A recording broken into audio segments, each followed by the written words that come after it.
जय श्री कृष्ण चैतन्य प्रभु नित्यानंद श्री अद्वैत गदाधर श्रीवासादि गौर भक्तवृंद हरे Krishna Krishna Krishna Hare Hare Hare Ram Ram Ram Hare Hare. Hare Krishna. Welcome to all the devotees for our weekly Bhakti Vaibhav class. So in the last 2 weeks we just began our first chapter of Canto 5, and in which we discussed that when Daksha, who was born as the sons of 10 Prachetas, was supposed to become the next king. Instead, with a desire to regain his previous position, when he went to forest to perform austerities, there was no qualified person to rule over the entire Bhumandala. So that was the time Swayambhu Manu approaches his eldest son, Priyavrata, who was still in the ashram of Nardamuni, to come home and take the responsibility of the kingdom. When he said no, Lord Brahma comes down and convinces Priyavrata Maharaj. And then Priyavrata Maharaj returned home, married Bharishmati, and then he began to rule over the entire Bhumandala. And in the current verse, this verse, the verse in the slide, it is said that he ruled over the entire Bhumandala for 11 Arbuda years, which is almost equal to about 25 Chaturyugas. That was the time period for which he ruled over the entire Bhumandala. That was indicated. Now, starting from the next verse, there is a special activity that he did during his tenure of ruling over the entire Bhumandala during this time. So that will be presented in the next 4, 5, 5, 6 verses. And then how did he attain perfection? That will be the remaining part of the chapter. So, yes, someone please read the translation.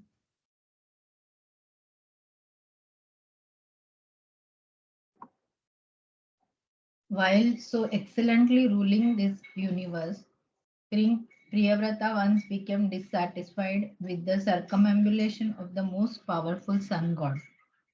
Encircling Sumeru hill on his chariot, the sun god illuminates all the surrounding planetary systems. However, when the sun is on the northern side of the hill, the south receives less light, and when the sun is in the south, the north receives less. King Priyavrata disliked this situation and therefore decided to make daylight in the part of the universe where there was night. He followed the orbit of the sun god on a brilliant chariot and thus fulfilled his desire. He could perform such wonderful activities because of the power he had achieved by worshipping the Supreme Personality of Godhead.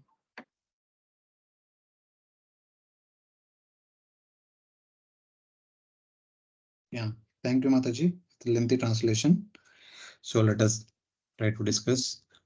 So while Priyavrata Maharaj was ruling over the entire Bhumandala, as usual, even not only that time, even now also, sun is going around Meru, lit up half the surface of the Bhumandala, while the other half was dark, attaining superhuman. So it is a normal procedure. As sun is revolving around the Bhumandala, at any given point of time, half the Bhumandala is bright, other half is dark, experiencing night time.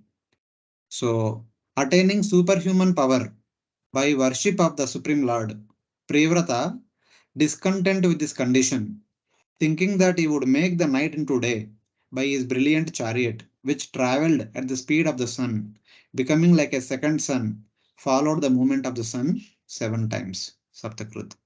So basically, so as he was ruling over the entire Bhumandala, he was not happy with one condition. So people are wasting their time sleeping in the night time. So 12 hours daytime is there, 12 hours nighttime is there. Nighttime people are simply sleeping and wasting their time. He was not happy with that.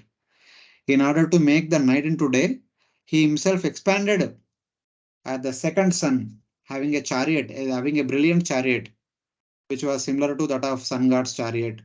And he himself, situated on the chariot, appeared like the second sun and removed the darkness wherever it is there.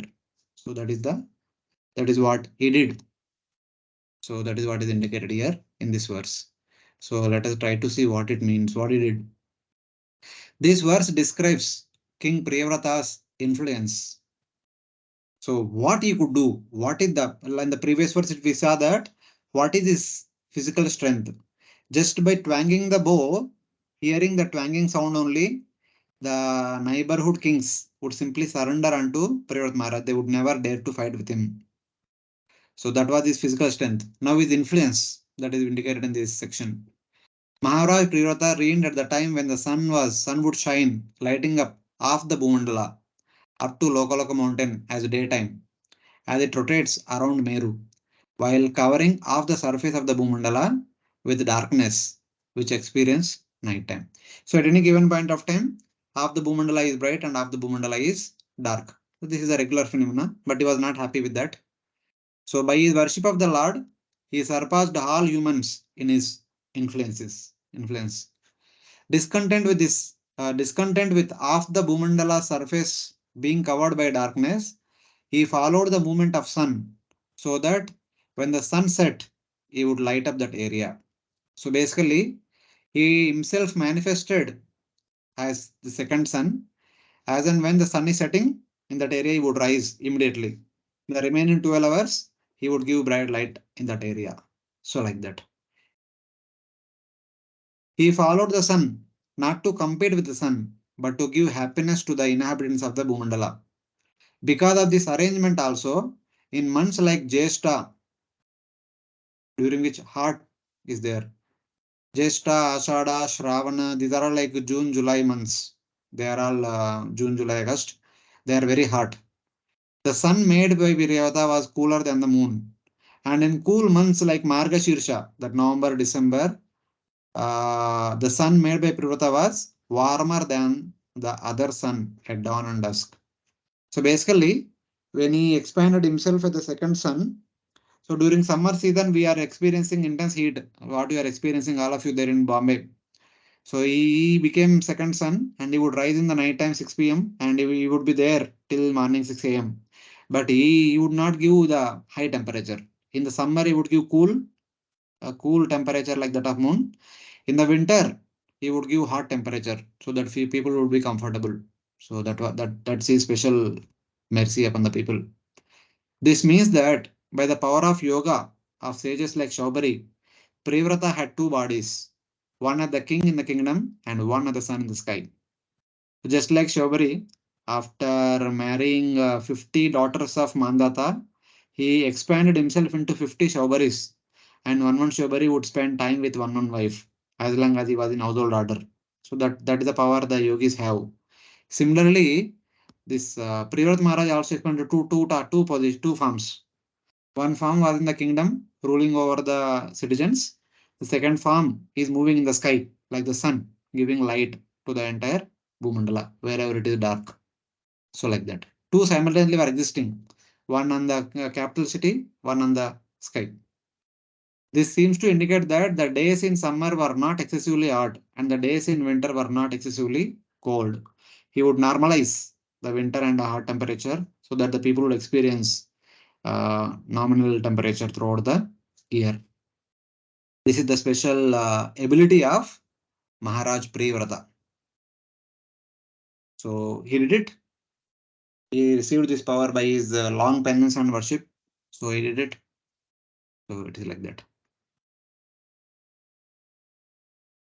Yeah. Please read the next translation.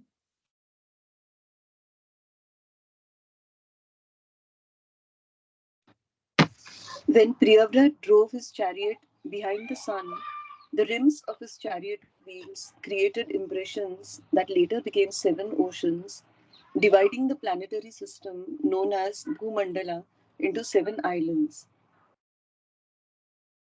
So as he was traveling on the surface of the Bhumandala, being situated in his own chariot in order to give light to the dark areas, his chariot wheel produced some throws. So those throws eventually filled with water and they became known as oceans. And the land area in between the two consequent oceans became known as island. I'll show some animations after next verse so that you will understand more clearly. So the movement of the wheel of his chariot produced through which became 7 oceans. This means that he had 7 chariots, each with 1 wheel, by the power of his yoga. So one interesting thing, which is not mentioned in the previous verse, which is mentioned now, here it is. The sun god's chariot has only 1 wheel. When Priyavrata expanded himself as the second son, he also had a chariot which had only 1 wheel. As he was traveling around on the surface of the Bhumandala, that 1 wheel produced 1 through. And like that, he eventually had 7 such chariots, and each chariot produced 1 through each time as he was traveling around. So the 7 throughs created 7 oceans, dividing the 1 circular Bhumandala into 7 circular islands. So it's like that. Their movement was similar to the sun's, and they circled around the plane of the Bhumandala. Jiva Goswami says in the Sandarbha that one should understand that the chariots were successively larger and larger in size, since the outer circles were larger and larger. So the meaning of this particular sentence and the next sentence also, we will discuss when we see a couple of animation slides in the next slide. That time it will become more clear. So he made larger and larger chariots in succession, each one twice the size of the previous one, traveling higher and higher, so that the inhabitants of his city, Aryavarta, could see his chariot even at a great distance.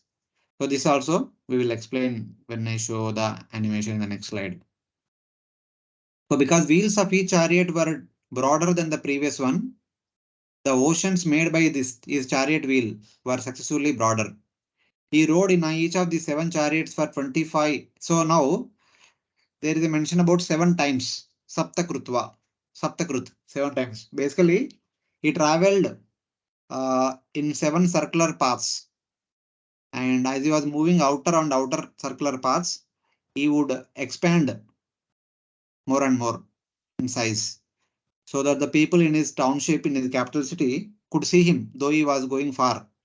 So as and when he went out and increased his size increased to the twice of the previous size. So that is the indicated.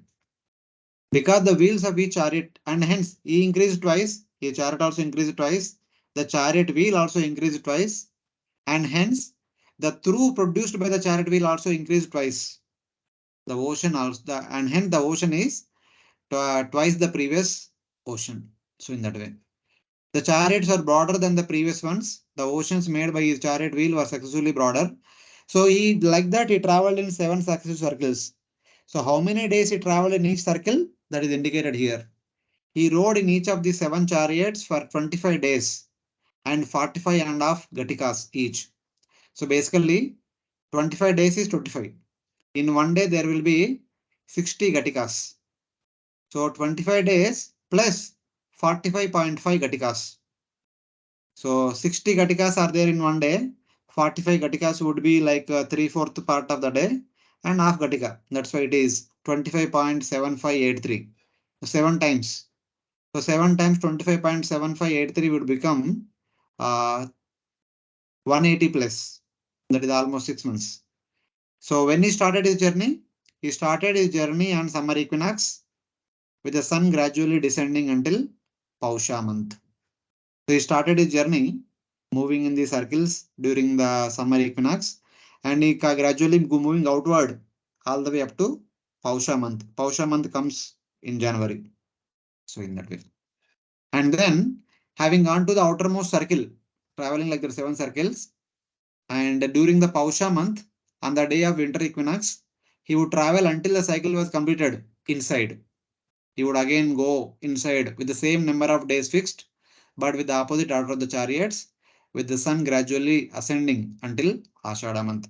So he would go inside and reduce his size gradually and go inner and inner circles. Like that, 7 circles outside, 7 circles inside. He would travel for 6 months each. So he would go outside starting from summer equinox that comes on July 17th, with the sun gradually descending until Pausha month, all the way up to January 14th. And starting from January 15th, he would go inside all the way up to July 16th. So like this, he traveled in and out on his chariot, making night into day, as long as he was ruling over the entire Bhumandala. Not just 7 times or like that. So one time to go out and come in only takes 1 year. So like that, as long as he was ruling, he did it.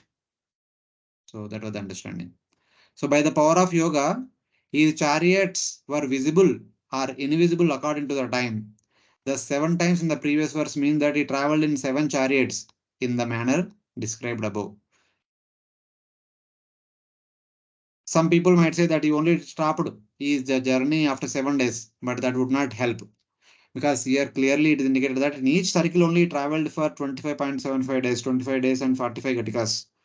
So how would it be 7 days? It will not be. But Acharya say that he traveled for as long as he was ruling over.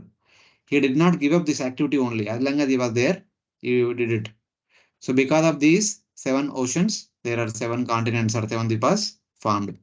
So that means in one sense, as long as Priyavrata Maharaj was ruling over the entire Bhumandala, there was no night time only on the entire Bhumandala. They were always having 24 hours day everywhere. So that was the arrangement he made when he was ruling over the entire Bhumandala. So it's like that.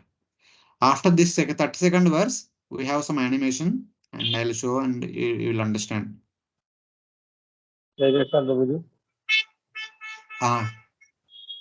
Oh, sorry, this is might seem like a stupid question, but isn't nighttime necessary for the living entities to sleep and rest?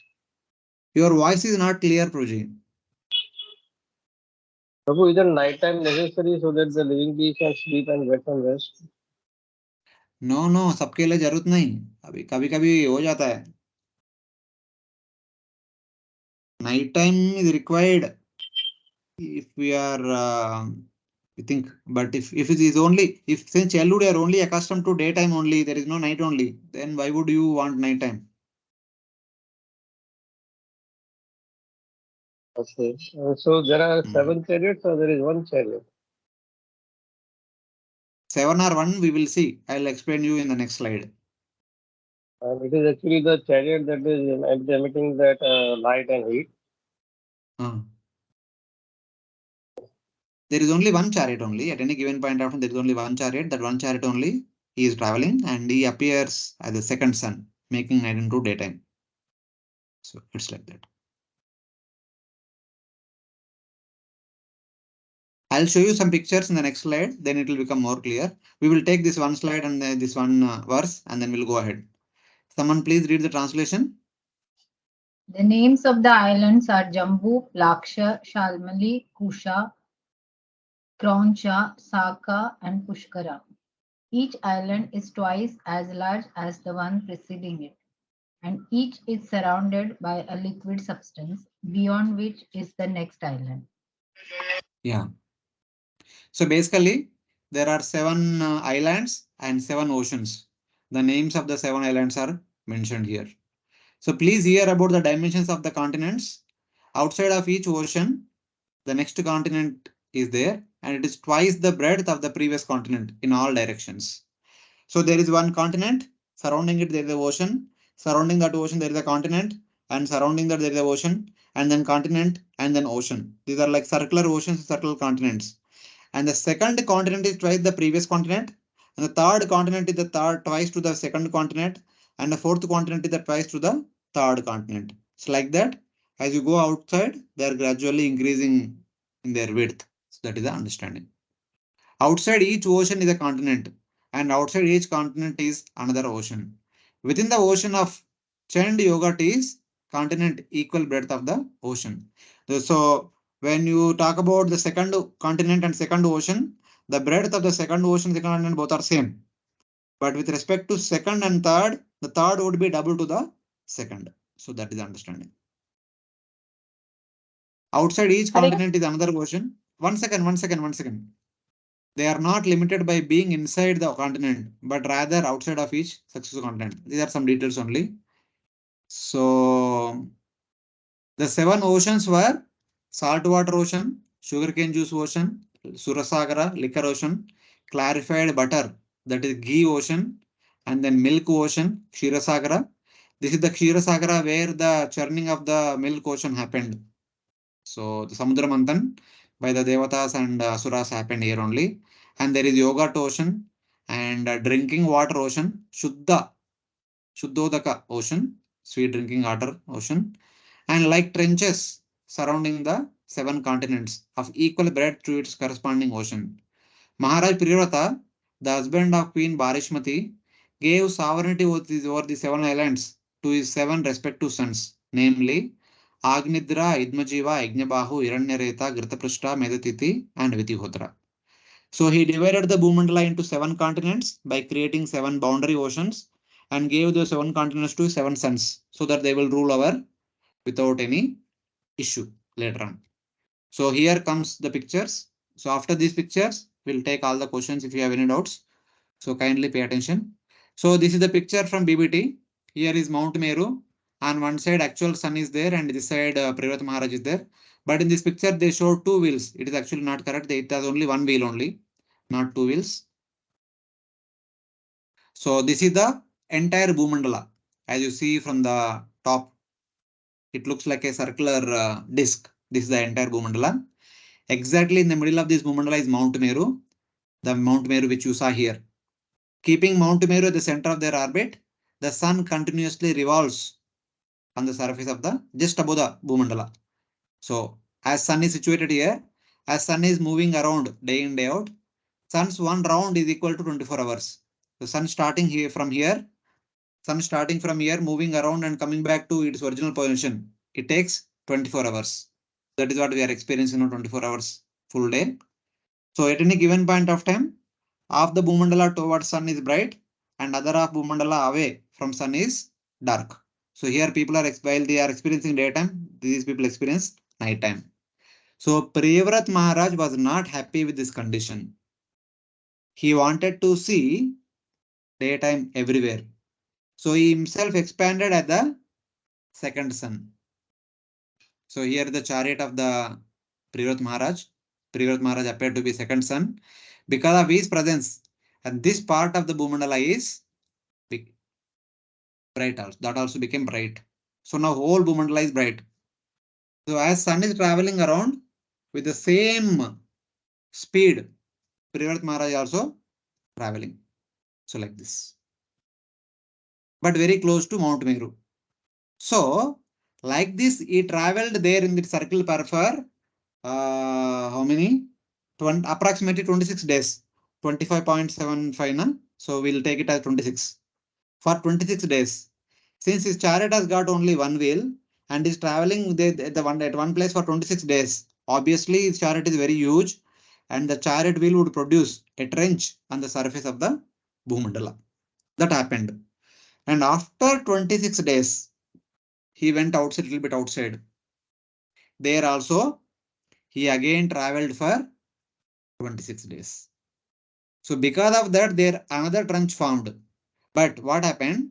When he went outside, his capital city was here somewhere close to Mount Meru.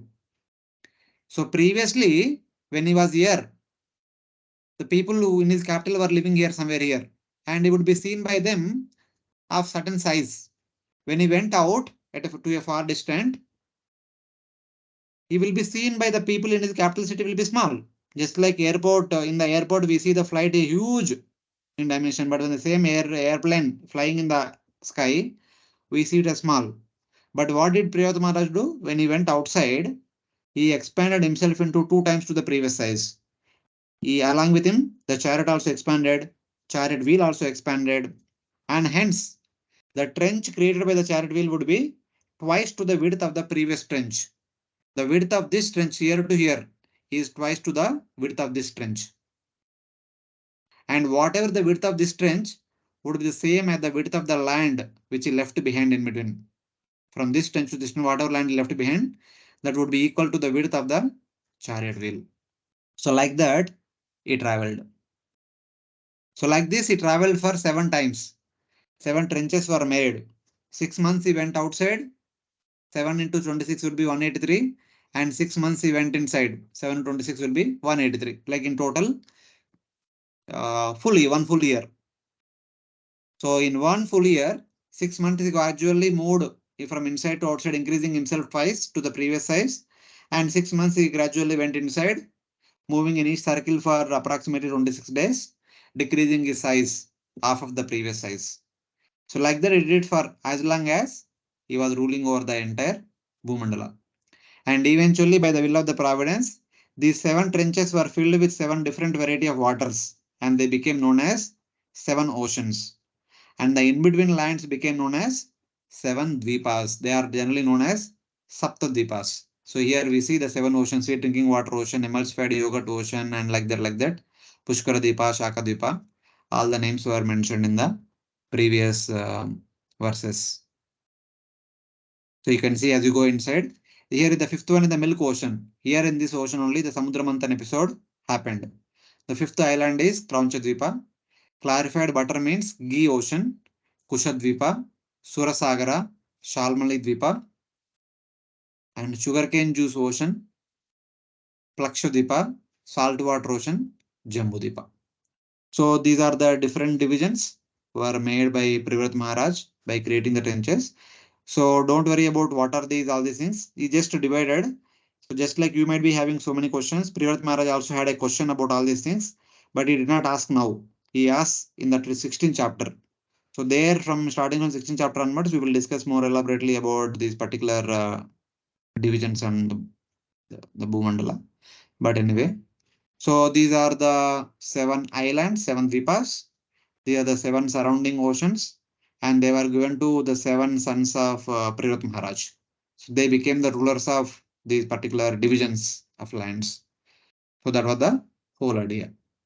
Those who are interested in mathematics, you have the width of Jambudvipa is x times. The saltwater ocean also the same size.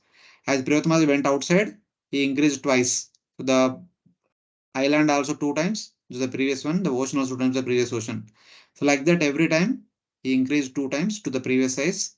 The land also increasing 2 times to the previous land. So that was about Priyavrata Maharaj, who had that ability to do this task of expanding himself as second sun and making the darkness into daytime. So that was his great ability. Yeah. Any questions? Hare Krishna. Hare Krishna, Prabhuji. Mataji, you continue. I will ask later. Okay. Prabhuji, you just mentioned that the land remained the same. Sorry. The width of the land. Yeah. That Same remained means the same. that the width of this land is same as this ocean.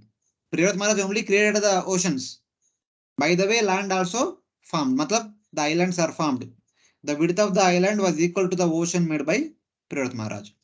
The 7th, this is like second island. Its width is equal to second ocean. This is 3rd island. Its width is equal to 3rd ocean. Like that. That is understanding. Okay, thank you. Thank you. Yes, Mataji. Hare Krishna. Prabhuji. Yes.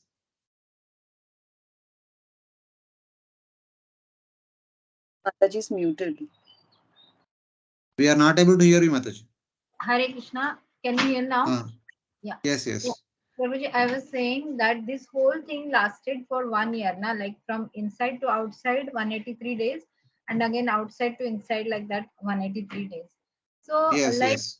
the whole objective of Priyavrata Maharaj, this taking up this task was that the sun is only there is darkness in the half part of the earth during sun's absence. So after the 1 year, what happened? Like then again same thing. He continued it. He continued it as long as he was ruling over the Bhumandala. He did it whole time. So all the time he was doing that. Okay. Yes. And another question, like Prabhuji, these trenches got formed and then they got filled with different substances as a different ocean. So like because from our little understanding we know that if some trench is there, rainwater comes, it gets filled up like that. But like here we are seeing that it is filling with sugarcane juice and so many ghee and things like that. So how did it got filled? Okay. Is rainwater salty? No. The same rainwater only in the form of rivers and channels will go to ocean. So what makes the ocean water salty? Maybe the part of the land where the ocean is situated that contains lot of what we say that salts. That is why it is salty. Okay, similarly, the land where these oceans are there, they might be containing that kind of property. So sugarcane juice might form like that. Oh. So actually, it is not land property. It is the will of the providence. Lord made them like that. Okay. Okay, and this saltwater ocean, which is near the Mount Sumeru, like our oceans, whatever we see, they are also saltwater oceans. No, so they are the same. This ocean, or it is different ocean. It is same or different. We'll know only in the 19th chapter. You need to wait till Okay. then. Okay, Prabhu. Hmm. Yeah. Thank Hare you. Krishna. Hare Krishna, Prabhuji. Hare Krishna, Prabhu. Yes. Yes, Mataji. Can I ask, Prabhuji, I Yes. just wanted to know one thing that you just mentioned in the previous verse that Priyavrata Maharaj expanded, like he created one more form of himself, and one person was staying in the capital, and this one was doing this activity. And at the same time, you mentioned about the Shaubari Muni or king, something like that, right? Shaubari, after marrying the 50 daughters of Mandata, he expanded himself into 50 Shaubaris. And one Shaubari was living with one wife, as long as he was in household order. But that was an example saying that the yogis can expand into multiple forms and then they perform activities simultaneously. Like Lord Krishna would expand into 16,108 forms every day. Yes, so what I had heard once in one of the senior brahmachari's classes that the yogis could expand themselves in many number of forms, but the activities would be same. Like if as like one muni is expanding in some many forms, the activities what they would perform will be exactly the same. They cannot do like Lord would do. Like Lord with one queen he would be doing some pastime, with the other queen he would be doing completely different pastime. But in So case then of you, if it is same, here you see, here is the example. One personality is traveling over the chariot simply, making day into yeah, night, night into day. Other person yeah. is ruling over the kingdom. How are they same? So yeah, exactly. That's why my question is that if this is the case, that What is the reference for that statement? You ask that Prabhuji, whoever it is. I don't remember So where if did there I is hear. a Prabhuji, then I have others. also heard this, but the same thing what Mataji is saying, na, that I So that's also what heard. we might have heard many things, but we don't know if there is no reference. We can't tell that they are all doing the same activity or not. But at least here it is very clear that one person is ruling over the kingdom, other person has become son, and is simply making the night into day. That's all. Both our activities are different. They don't have anything common. Yeah, that's Uh, probably we need to go back to hear what we heard that time. mm. Even I also heard that this is how they kind of distinguish. Okay, भगवान तो अलग अलग कर सकते हैं, बाकी लोग नहीं कर सकते करके बोलते हैं. But it's not like that. What Lord can do, the living entities also can do, but in a smaller scale. They may not do as widely as the Supreme Lord. Supreme Lord can do in thousands of times. The yogis may not be able to do thousands of times. They may do in few forms, like Shobhari did up to 50 and Kardamunu did up to 7, and here our Priyavrata is doing 2 times. So it depends on the need of the hour. It's not that um, see, for example, when Lord Krishna was getting married to different queens in Dwarka, 16,100 queens, all the Dwarka Vasis are also expanded by Lord's mercy. So, I mean, either that they're all doing the same thing at the same time. There could be some difference in timing of the Muhurta marriage and the way marriage is being happened. So then everyone around Krishna also behaving differently only. Okay. So I it's like I that. didn't know that even the subjects they expanded. I thought only Lord expanded. Okay. No, during the marriage only, all the parents, especially the parents and uncles and all the Dwarkavasis, because everyone want to see Lord's marriage. So they all expanded and saw Lord's marriage. This is completely inconceivable, but good, nice. Thank you, Prabhuji. Hare Krishna. Okay, somebody else is there? Done? Hare Hare Krishna. Krishna, Prabhu. I don't know whether you Hare Krishna. will reply in the 16th chapter or now, but my question might be silly also. See, in Jambudvipa, when Agnidra is ruling, the entire land space is there. Okay, he can go diagonally from one side to the other side, right? From where to where? You mean to say from Jambudvipa to Lakshadvipa? No. I'm saying within Jambudvipa, he can move anywhere he wants, right? Yeah, he can move anywhere he wants. Yes. But the other sons, they've got a circular thing. They have to rule circle. They cannot cross over, right? They can also move around, na? From here to, they can also move all over here. No, they move around, but they have to go entire circle. They have to do. They can't do crossover, right? Jambudvipa is the center, so entire is the landmass. Whereas other people, they've got ocean around it. No. Even Jambudvipa, even within Jambudvipa, you have the mountain in between, na? Mountain to cross nahi kar sakte. There also you have to go around only. Acha. So you can't. Nobody is able to cross. Like even, I mean, suppose the brother of Agnidra is there. So when he is ruling that piece of land, he can't rule over the entire piece of land in once. This thing, he'll have to go around this thing only, right? Yeah, if he wants to go and supervise the other area, he would go around. Yeah. What is the problem?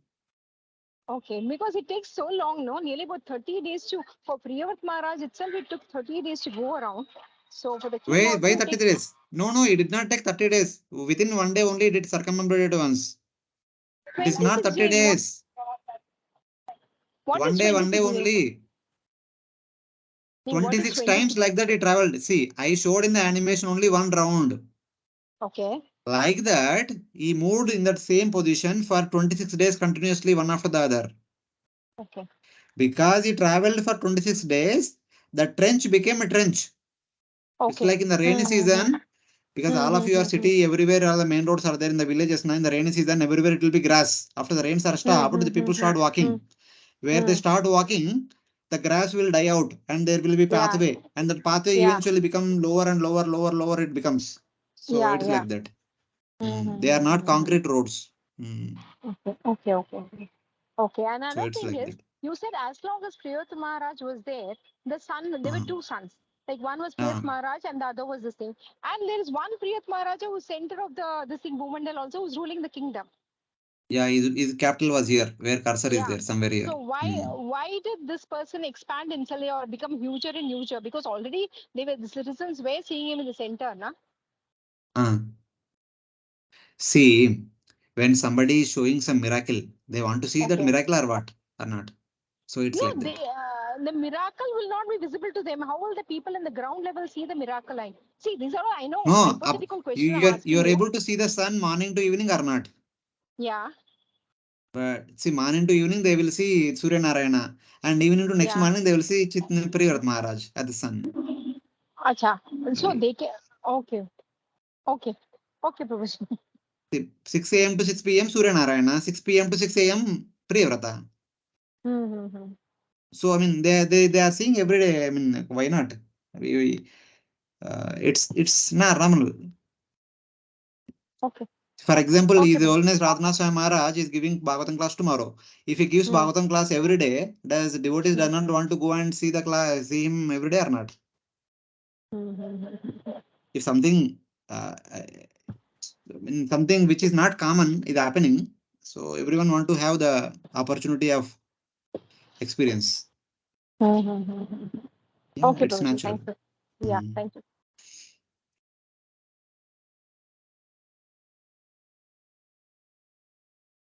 Somebody else wanted to say something in between? Hare Krishna, Prabhuji. Prabhuji, Priyavrata Maharaj was Palana Shakti, that. But Saurabhi Muni was not anything like that, no? But still he could expand. No. We are only discussing about the ability to expand. Saurabhi Muni is also great yogi. He could expand into 50 and he led household order.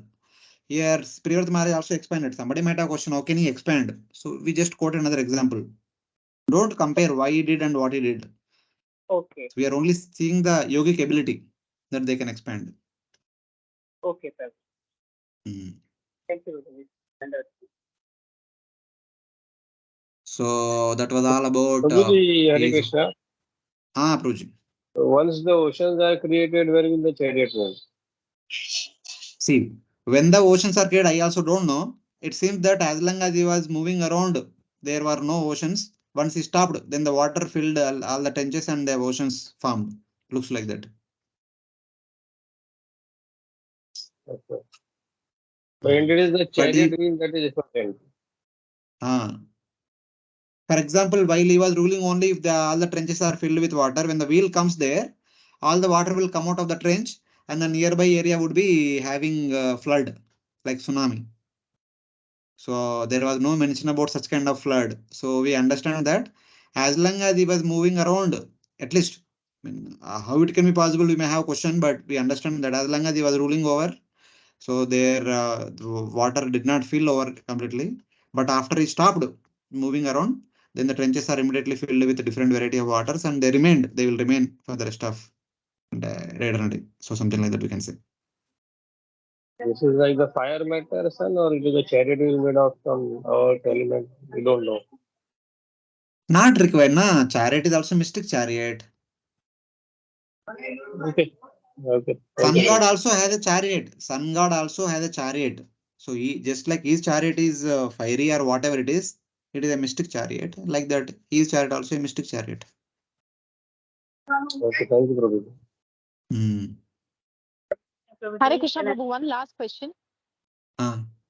Sorry. Yes, go ahead. Yes, Mataji. Hare Krishna. Usually we say one should not break the universal laws, right? Whatever is there, Lord has made the creation with a particular this thing, and the rules should not be broken. But here, Priyavrata Maharaja, isn't he by creating another sun, breaking the rule of nighttime and daytime? That will come later on at the end of the chapter. But anyway, he is inspired by Paramatma to do that. So he did it. Okay. But he is doing that did not create a problem to anybody. It is in one sense, always whenever I give this presentation, they ask this question. None of you asked, why did he do that? So we also don't know what is the reason. But one reason is that what was the purpose with which Lord Brahma requested Priyavrata to come home and become the king? To rule, there's nobody to rule. There was nobody to rule. Why somebody has to rule? Why somebody has to rule? Because they need a follower. They need a leader to follow, no? Why a leader needed to be followed? To set an example, right example. What is the main duty of the king? To lead the citizens to devotional service gradually. Why what do you mean by leading them? By setting the right example, he would be performing devotional service, and others will also follow. No. You're still not getting. See, they can set right example. That is okay. That is secondary. But the first primary thing is to provide proper facilities so that the citizens can practice their sadhana properly and go back to God. Yeah. See, in the very first verse only, one of the very first verse, Lord Brahma came down. There it is mentioned that Lord Brahma constantly meditates about the welfare of the entire citizens of this world. Yeah, true. So what do you mean by welfare of the citizens? Thinking about the welfare of the citizens. So how they can perform the devotional service without any hindrance or... Yeah.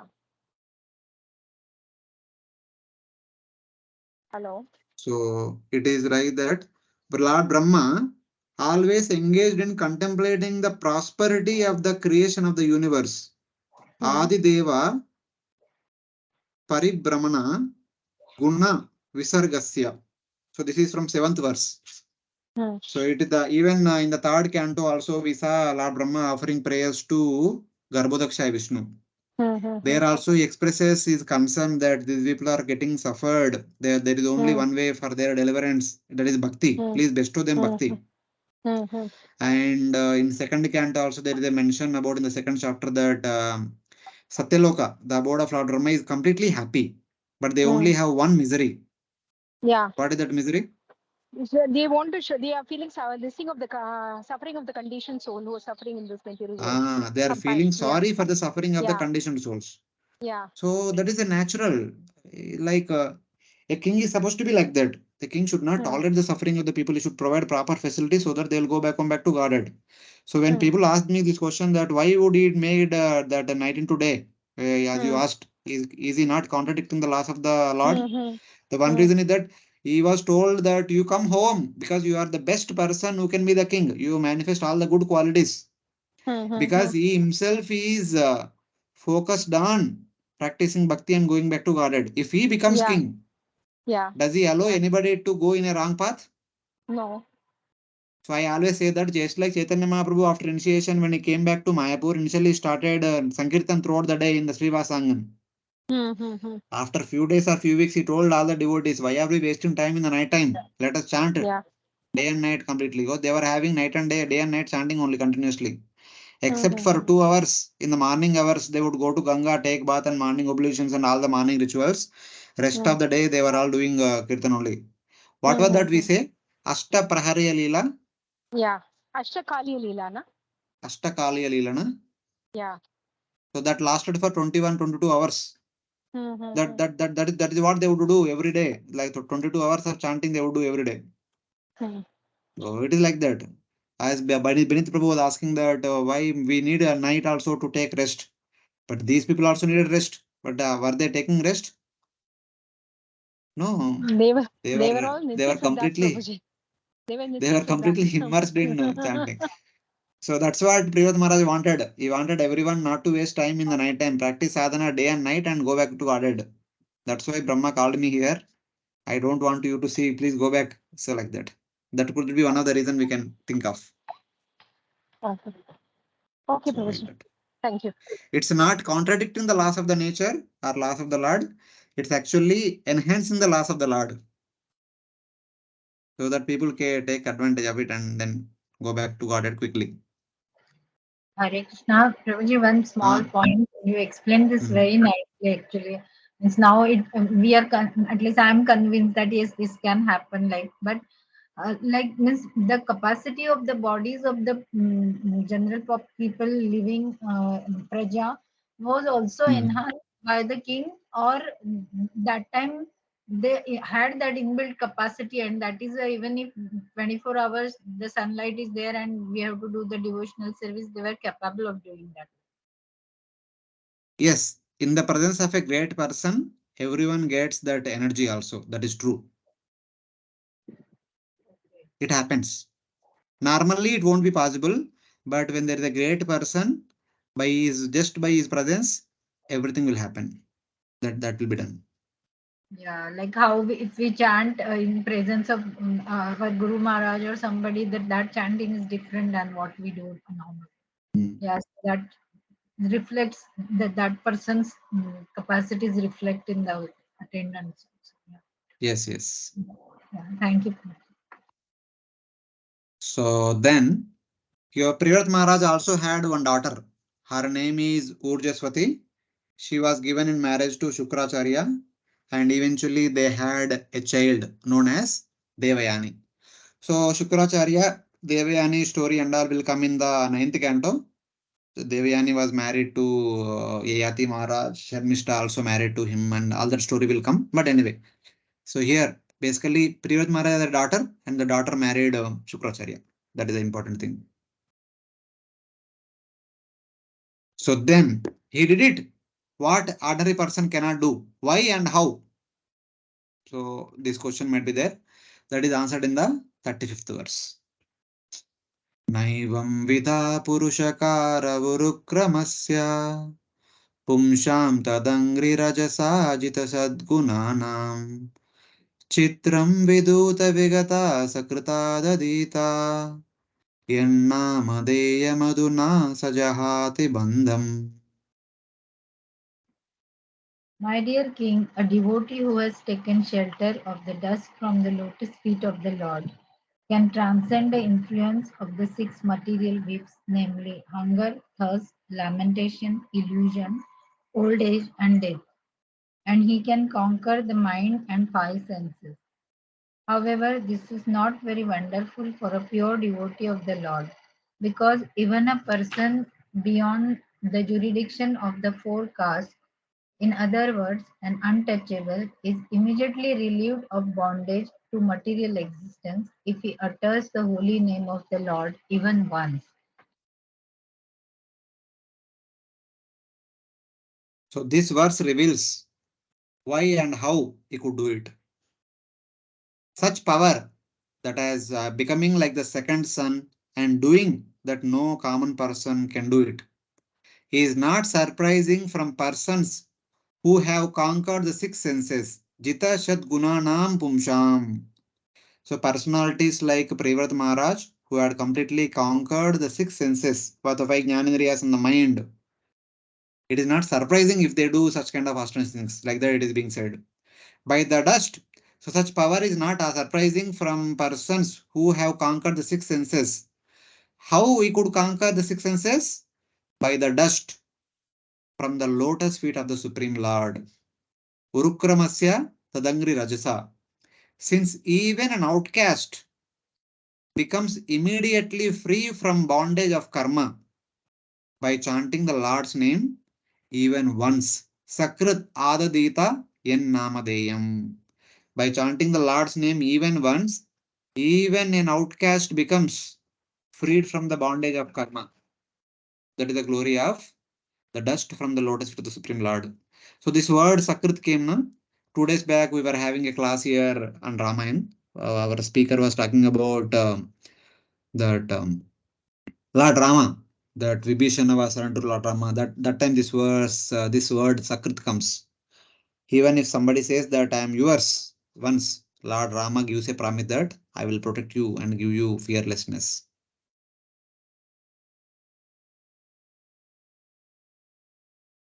Sakradevat prapanno yav tavasmit achate abhayam sarvada satmai etadeva vratam mama.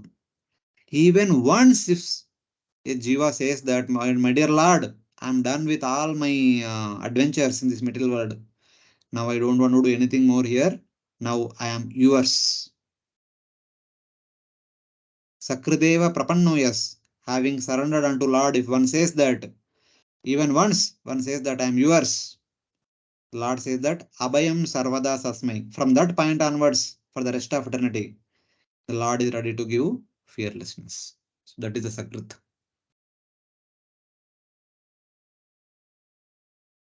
Such prowess or influence is not surprising for those who conquer the six senses, which is very difficult to conquer, but which is easy by the dust from the lotus feet of the Lord. So Rajasa can also mean Rajoguna. So the six senses becomes very strong, impetuous because of Rajoguna. Thus, there is Virodha Alankara, ornament introducing contradiction. So basically, the six senses which are difficult to be conquered normally because they are influenced by Rajoguna, but the same Rajasa, the another meaning of Rajasa is the dust from the lotus feet of the Lord can conquer the uncontrollable six senses. So, in that way. Even the outcast at the moment of uttering the name of the Lord gives up bondage. Bandham means the bondage of karma bandhan. Tanvam means the body. However, one does not see a person immediately give up his body on chanting once. So here it says that even sapacho api, even a person born in a dog eater's family, if he takes the chanting the holy names of the Lord, he will be delivered from the karma bandhan.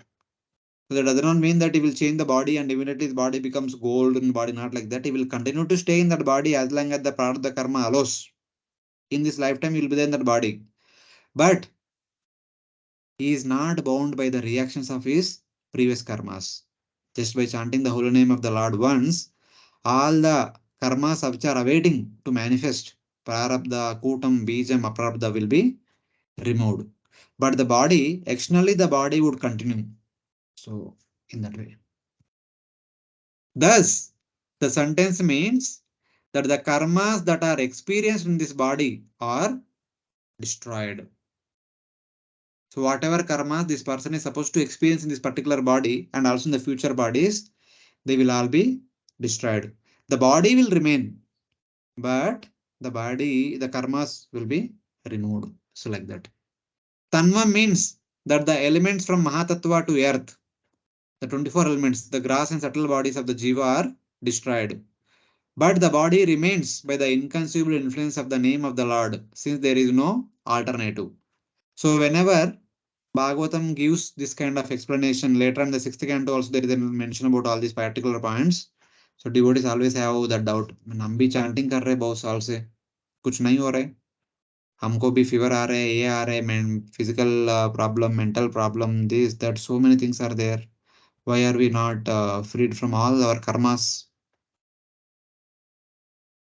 So there are two ways to see, multiple ways devotees explain. So one is, the one meaning of the Sakriti is, okay, once we have said that I am yours, and once we have chanted that Hare Krishna Mahamantra. So from this verse, we should be freed from all our reactions of our previous karmas. Yes, holy name has that power. But from our side, if you see, generally devotees say that from Lord's side, okay, Lord's holy name has that power, but it may display, it may not display. He has the freedom to show. In some people, he may have the freedom not to show in some other people. But some say that ultimately, in this life, we may go through all these difficulties, but at the end of the life, Lord will take care of us and take us back home, back to Godhead. And some say that no, Lord is actually testing us. Are we really surrendered or not? When we are fully surrendered, then Lord will take us back home, back to Godhead. Or some say that Lord is actually minimizing our karmas. We are supposed to experience more and more reactions, but is because we have taken a bhakti, he minimizes us all our reactions, and we only experience the token of that. Some say like that also. But one simple thing, this is my little understanding. So we may be chanting, we may be practicing bhakti, we may be doing all other devotion service also. And by the way, also, we are also doing so many other things. And everything has their respective consequences, so that we cannot avoid. So when we are getting bodily problems, physical problems, or mental problems, they're all due to our activity that we are practicing. The decisions we make, the activities we take up, the activities we perform, the food we take, and the atmosphere to which we are exposed to. All these things will have consequent reactions. So because okay, we cannot say that okay, since morning hours I'm chanting Hare Krishna mantra, so I should become immune to all other activity that we do. No, it's not like that. So everything will have its own respective um, consequences. At the same time, having said that I am yours, are we continuing with that mode? How long we'll be able to continue with that mode? So how long we say that I am yours and how long we say that I am mine? So accordingly, the response will also be there. And this is my little understanding. And we cannot blame the Lord saying that, okay, no, I have taken your holy name from last 10 years or 20 years, nothing is happening. What is this? So we are taking holy name for maybe 2 hours in the morning and remain 22 hours we are not taking the holy name. So not about the holy name only, but how much conceptually we are completely surrendered to Supreme Lord. So then also, and how much we are engaged in our physical and mental activities, and every physical activity, mental activity, spiritual activity will have their respect to consequence. So that has to be accepted. That we cannot say no to it. So it's like that. Hare Krishna, Prabhu. Yes, Mataji. Prabhuji, what is the link between the previous verses and this verse? Because this is glorifying the holy name. Dust of the lotus feet of the Lord. Anybody who takes shelter can. What is the link? The link is that The holy name had the power to make a devotee as good as the Lord. And as a result of that, Priyavrata Maharaj could expand like the second sun and could drive away the darkness and give brightness. We always hear about Surya Dev. Actually, among all the devatas, Lord Krishna says Indra to be is Vibhuti, but Surya Dev is actually the Shakti Avesh avatar. He is considered to be one of the embodied incarnations. That's why we call him as Surya Narayana. He is the Shakti Avesh avatar. That makes Surya what he is, able to give that light. That is Lord's potency, Lord's Shakti. Same way, Priyavrata Maharaj is also endowed by the same Lord's Shakti because of his bhakti. He could do like the sun. What sun would do, he would do same thing. So like that. Of course, in one way it is glorifying bhakti only, but that bhakti made Priyavrata as a qualified person to do this particular task. So like that. Hare Krishna. Prabhuji, just please show the previous slide now. Yeah, like what is the meaning of this sentence, Prabhuji? But the body remains by the inconceivable influence of the name of the Lord, since there is no alternative. That means, see, for example, you and other devotees and me, all of us have taken to the process of bhakti. So let us be optimistic. So having taken to the path of bhakti, we are supposed to go back to Godhead. So when will that happen? Will that happen immediately the next moment after we take the holy name of the Lord, or it will take some time? Yeah, it will take some time, maybe some births also. We don't know. No. Let us be optimistic. I'm just giving an Okay. example. We are not talking about actually what's happening with us, but an example. So just like Narada Muni also started bhakti, and eventually he went to the forest, he performed meditation, he had darshan of Lord Vishnu in the core of the heart, and Lord disappeared to increase the anchoring, and he traveled here and there. But eventually at one fine day he attained the transcendental body, and he continued to stay in the transcendental body. So now, when we are going to get the transcendental body? So optimistically, one may get the transcendental body at the time of death, just like Narada Muni got transcendental body at the time of death only. Death means during the time of Narada Muni, it was the end of the day of Brahma. So by default, everyone has to die. That time he attained transcendental body.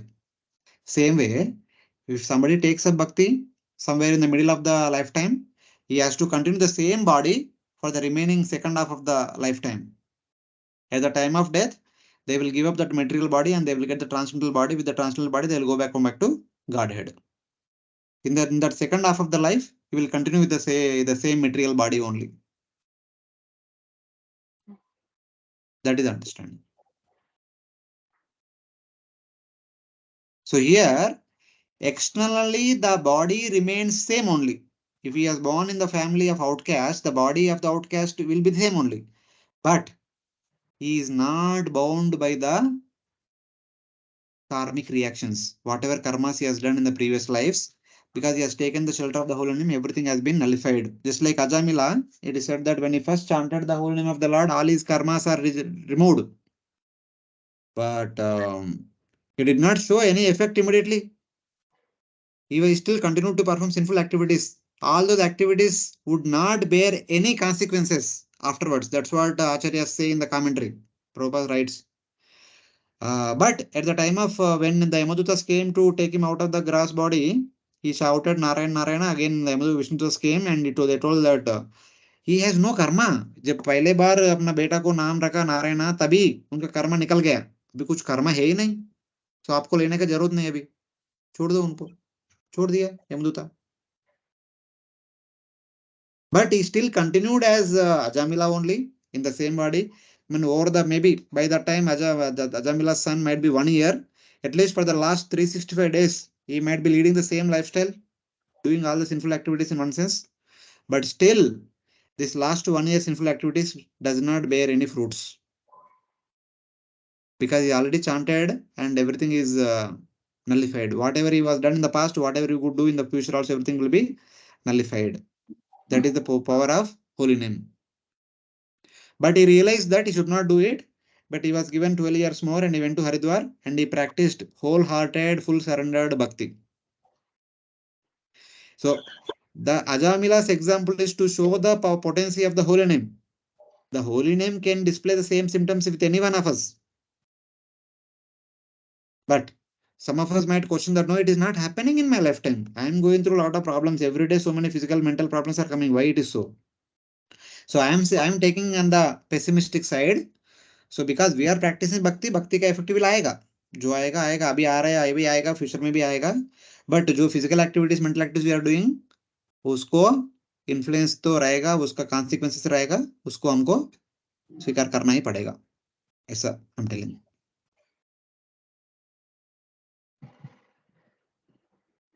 So like that. Okay, so means that this what it is said in this sentence is that our physical body will persist, but the inconceivable influence of the names of the Lord will happening on that body, so that at death the transfer of the body to spiritual body will be facilitated. Yes, that will happen later on. Okay, okay, thank you. Hare Krishna. Okay. Similar verse was there in the what was her name? Devahuti. Mother Devahuti offers prayers to Lord Kapila in the 33rd chapter, last chapter. There also Yennama Deya Maduna. There also one verse comes. She also Sadhu Pisadyo Savanaya Kalpate. So even the person born in dog eater's family, when he takes up the chanting of the holy names, Shravanam, Kirtanam, Smaranam, etc., he will be offered the same respect as that of the Brahmana who is qualified to perform yajna. That means he does not perform yajna, but he will be given the same respect that like among the Vaishnava community, when somebody takes the chanting of the holy names, will never ever talk to that person with respect to his previous background. Now onwards, we always say him that Hare Krishna Prabhuji or Hare Krishna Mataji, whichever family background one might come, we never discriminate according to the such a devotee will never discriminate according to one's previous background. He will be offered the highest respect. Whenever we see that person, we offer dandavat pranams and we embrace and we exchange greetings, all these things. And of course, provided that person has taken bhakti very seriously. So in that way. So that means though he was born in a dog eater's family, though he was subjected to ridicule and criticism otherwise, but after taking to bhakti, he will not experience such kind of thing in a proper matured devotee community. A immature devotee community may discriminate such kind of things, but a mature devotee community will never do that. So in that way.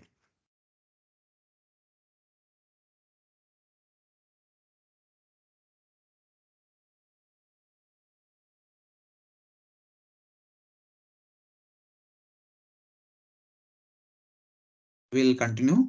The next, someone read the translation.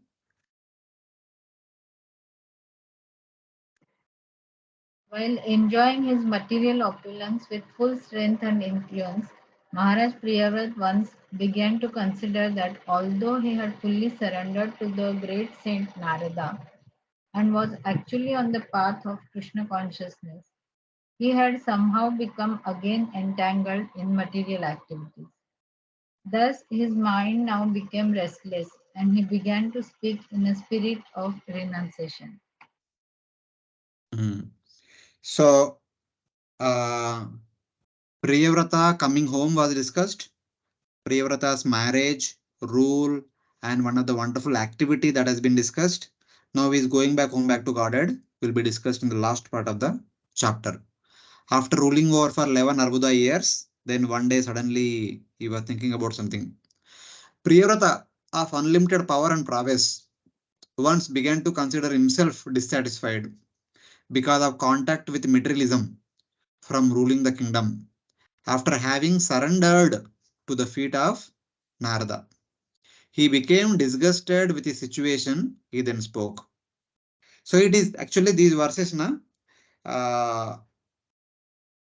Of course, a great devotee never thinks himself to be a great devotee. He always criticizes that I am worst of all the worst people. So Bhaktivinoda Thakur says that I am lower than the insect in the stool.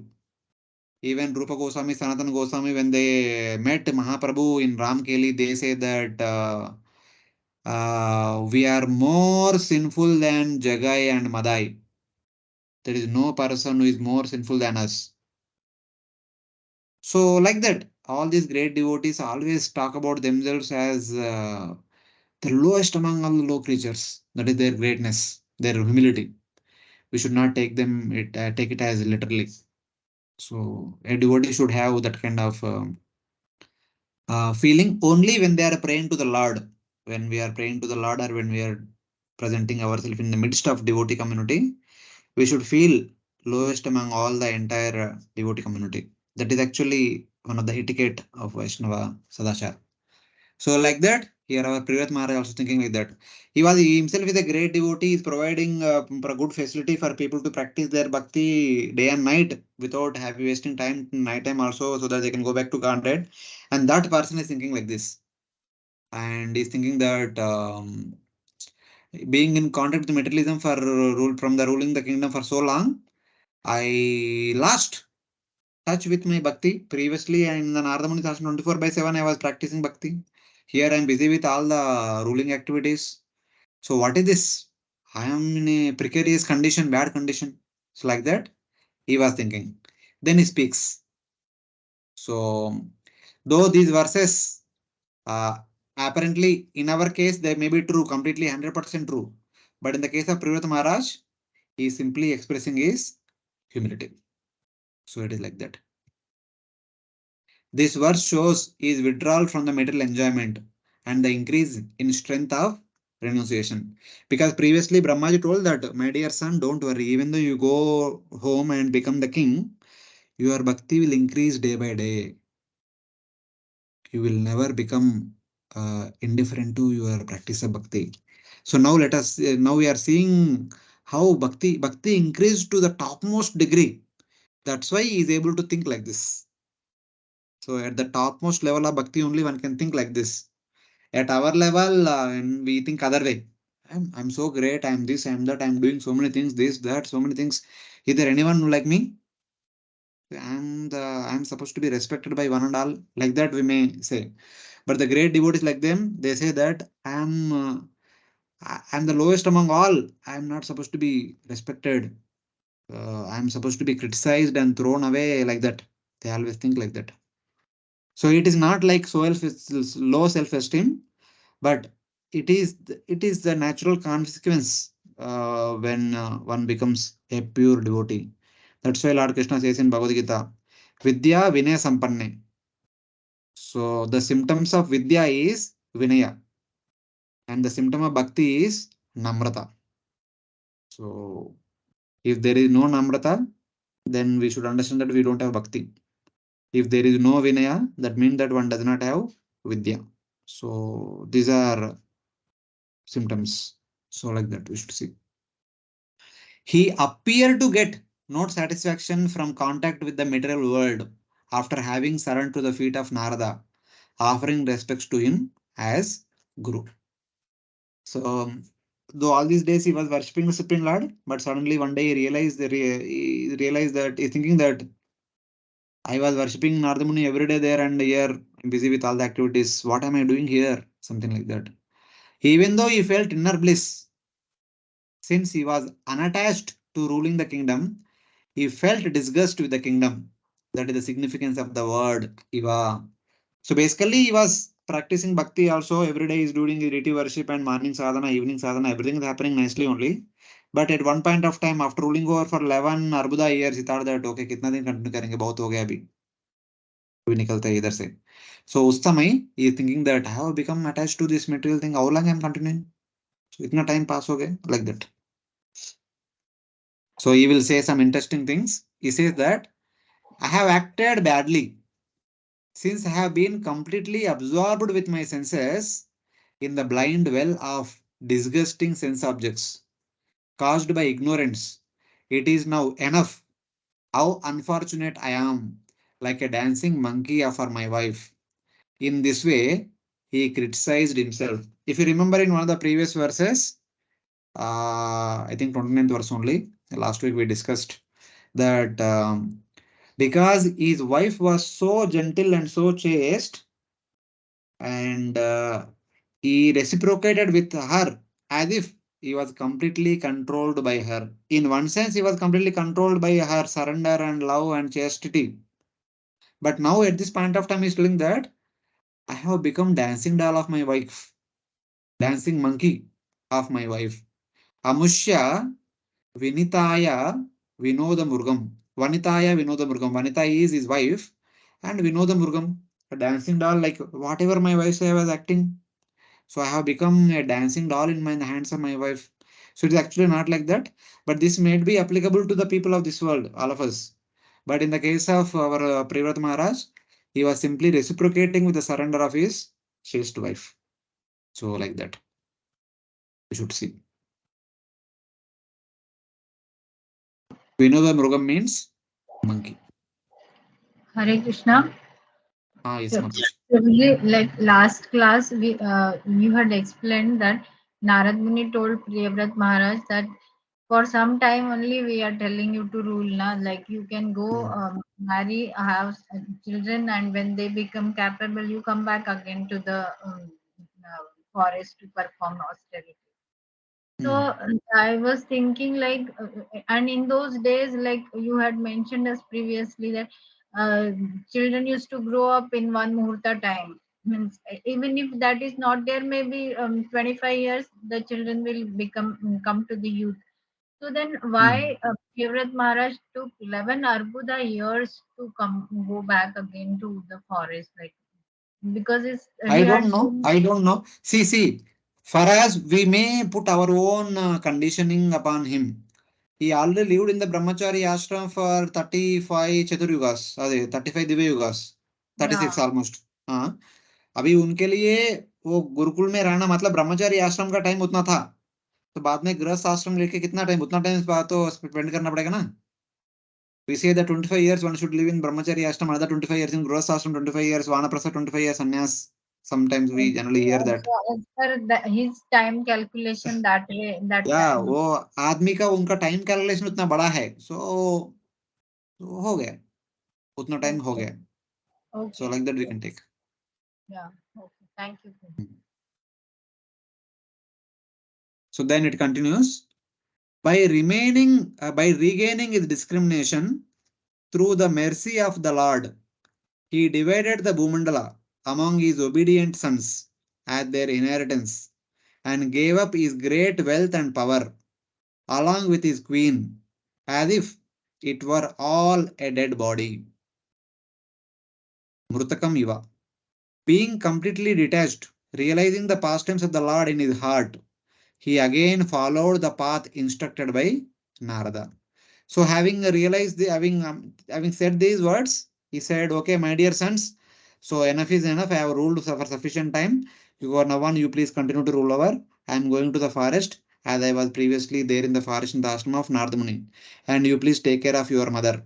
So leaving his mother behind in home only, he alone went to the forest where again Narada Muni was there in the ashram, the greater Himalayas. So it is like that. So he has taken to Vanaprastha order. He regained his sense of discrimination by the mercy of the Lord and again followed the path instructed by Narada Muni after dividing the earth among his obedient sons. He really, there having gone there during his Vanaprastha time, while performing Vanaprastha austerities, he realized the pastimes of the Lord in his heart and shed tears of joy with hair standing on end.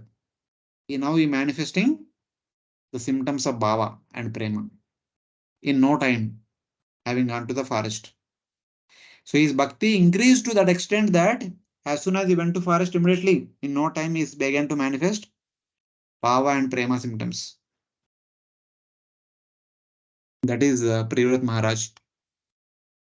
And this Priyavrata Maharaj is glorified. in the last 3 verses. Basically, in the last verse, it is mentioned that he simply manifested the symptoms of Bhava and Prema, and he also eventually went back to Godhead in no time. He did not continue in the ashram of Nardamuni as a Vanaprastha for a long time. Immediately went back to Godhead. So that's how we have to understand his journey back to Godhead. In the last couple of verses, his glories are sung by the great personalities. Tasya va ete shloka. Priyavrata kritam karma konu kuryad vineshwaram yo nemi nimer akarot chayam ghana saptavaradin. Yeah, someone read the translation. There are many famous verses regarding Maharaj Priyavrata's activities. No one but the Supreme Personality of Godhead could do what Maharaj Priyavrata has done. Maharaj Priyavrata dissipated the darkness of night, and with the rims of his great chariot, he excavated 7 oceans. So some great sages glorify Priyavrata in these 3 Vedic verses. So what are those 3 Vedic verses? Who could perform the actions of Priyavrata except the Supreme Lord himself? Other than the Supreme Lord, no one can do such kind of activities. Since Priyavrata is completely surrendered to Supreme Lord, he was empowered by the Supreme Lord to do this. So like that. What is that astonishing activity he did? By the rim of his chariot wheel, he made 7 oceans and destroyed the darkness of night of the entire Bhumandala as long as he was ruling over. This is not a normal thing. The Supreme Lord himself becoming Suryanarayana is able to give brightness to all of us. And the same Supreme Lord empowering Priyavrata Maharaj removed even that half darkness also. That is his ability. It's like that. And then Bhu Samsthanam Kritam Yena Sarid Giriva Vanadibhi Simacha Bhuta Nivrityai Dvipe Dvipe Vibhagasha. To stop the quarreling among different peoples, Maharaj Priyavrata marked boundaries at rivers and at the edge of mountains and forests so that no one would trespass upon another's property. Yeah, it is said that he arranged the situation of the Bhumandala for the welfare of the people so that there were divisions and borders for each dvipa. Dvipe dvipa simacha vibhagasha by means of rivers, mountains and forests and oceans. Here Priyavrata Maharaj created oceans so that one dvipa to other dvipa there is a natural boundary. So the people in each section will live happily. That will be mentioned in the next verse very nicely. And also, and within that dweep also there are natural boundaries in the form of forests, in the form of mountains, in the form of rivers. So that people on the different sides will live peacefully without encroaching others' property. So that was the whole idea. The verses previously composed are quoted here. He arranged the Bhumandala with continents, dvipas, and made boundaries by the rivers, mountains, for the happiness of the leaders of the people, so they could exist without quarreling. So here, for the happiness of the leaders of the people, if there is a natural boundary which cannot be traveled across, the leaders will live happily. वो उनका kingdom है, मेरा kingdom है, उधर से उधर जाके युद्ध नहीं कर सकता हूँ, उधर से इधर आके युद्ध नहीं कर सकते. So अपना अपना राज्य में वो peaceful रहेगा.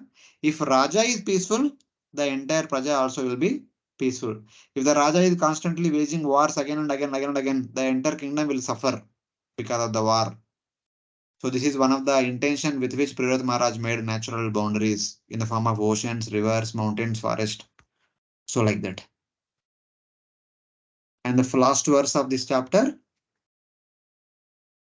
Bhaumam divyam manusham cha mahitvam karma yogajam yaschakre nirayaupamyam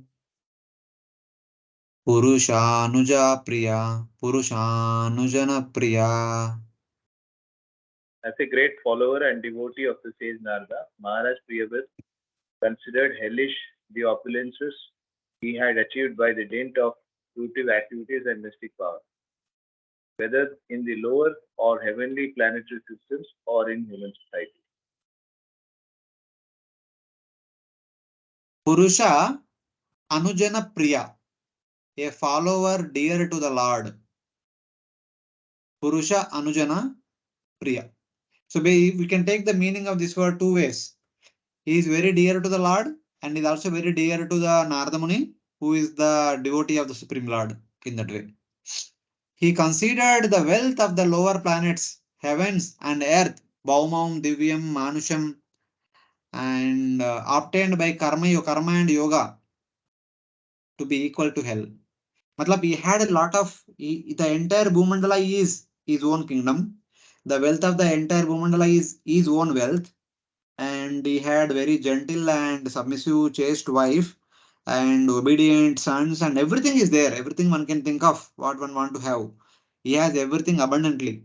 But still he left everything and went to forest to practice Vanaprastha duties and went back home back to Varad. He was not, in spite of having everything, he was not attached to anything. So that is the greatness of Priyavrata Maharaj. So Bhauma means lower planets, Divyam means Swarga, Manusham means the humans on the Bhumandala, Mahitvam means wealth. In spite of having all these wonderful things, he was not interested in all these things. Instead, he was only interested in the Supreme Lord. That shows his greatness. That's why he became Purusha Anujana Priya. So it's like that. So these are the few things from chapter 1. So anyone has any question? Hare Krishna. Mataji. From the previous, whatever we studied last time, from that there are two questions. That we will take little later. So if Okay. based on this discussion, otherwise, other devotees have any question? Prabhuji, No, thank you. I have one question. The sun's Quick. chariot wheel doesn't make any impact on the Bhumandala. Sorry, what is that? The sun's chariot wheel, No. The sun's chariot actually he travels in the ether only at a height. He does not touch the Bhumandala. thank you. Sun's chariot does not touch the Bhumandala. He travels in the ether only. Yes, Mataji. Okay, should I ask? Okay, I thought. Just a second. No. Not. We'll take your questions little later. We will have a Okay. small break now. If there are no other questions, one Mataji was asking something.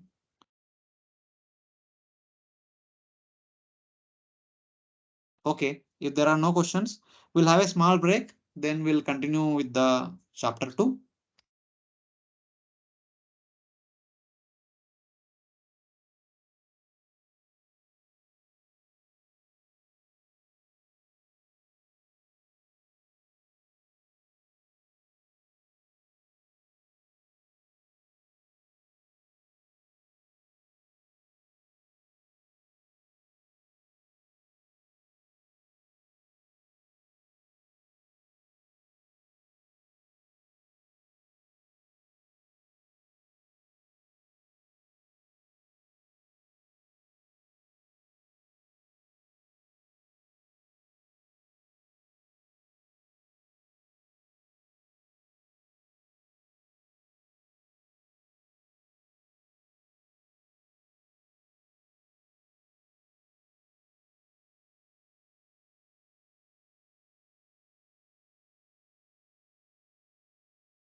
Hare Krishna. Devotees are there? Yes, Prabhuji. Yeah. Hare Hare Krishna. Thank you. We'll continue with chapter 2. So here in chapter 2, after Priyavrata Maharaj renounced, taken to Vanaprastha order, his 7 sons rule over the 7 dvipas of the entire Bhumandala. We'll not be hearing so much about other sons out there rule, but the eldest among all the 7 sons, Agnidra, he became the ruler of entire Jambudipa. And how did he rule? What happened in his life will be presented in the second chapter. So the second chapter describes how Agnidra obtained Apsara Purvachitti and exhibiting lust bore 9 sons in her.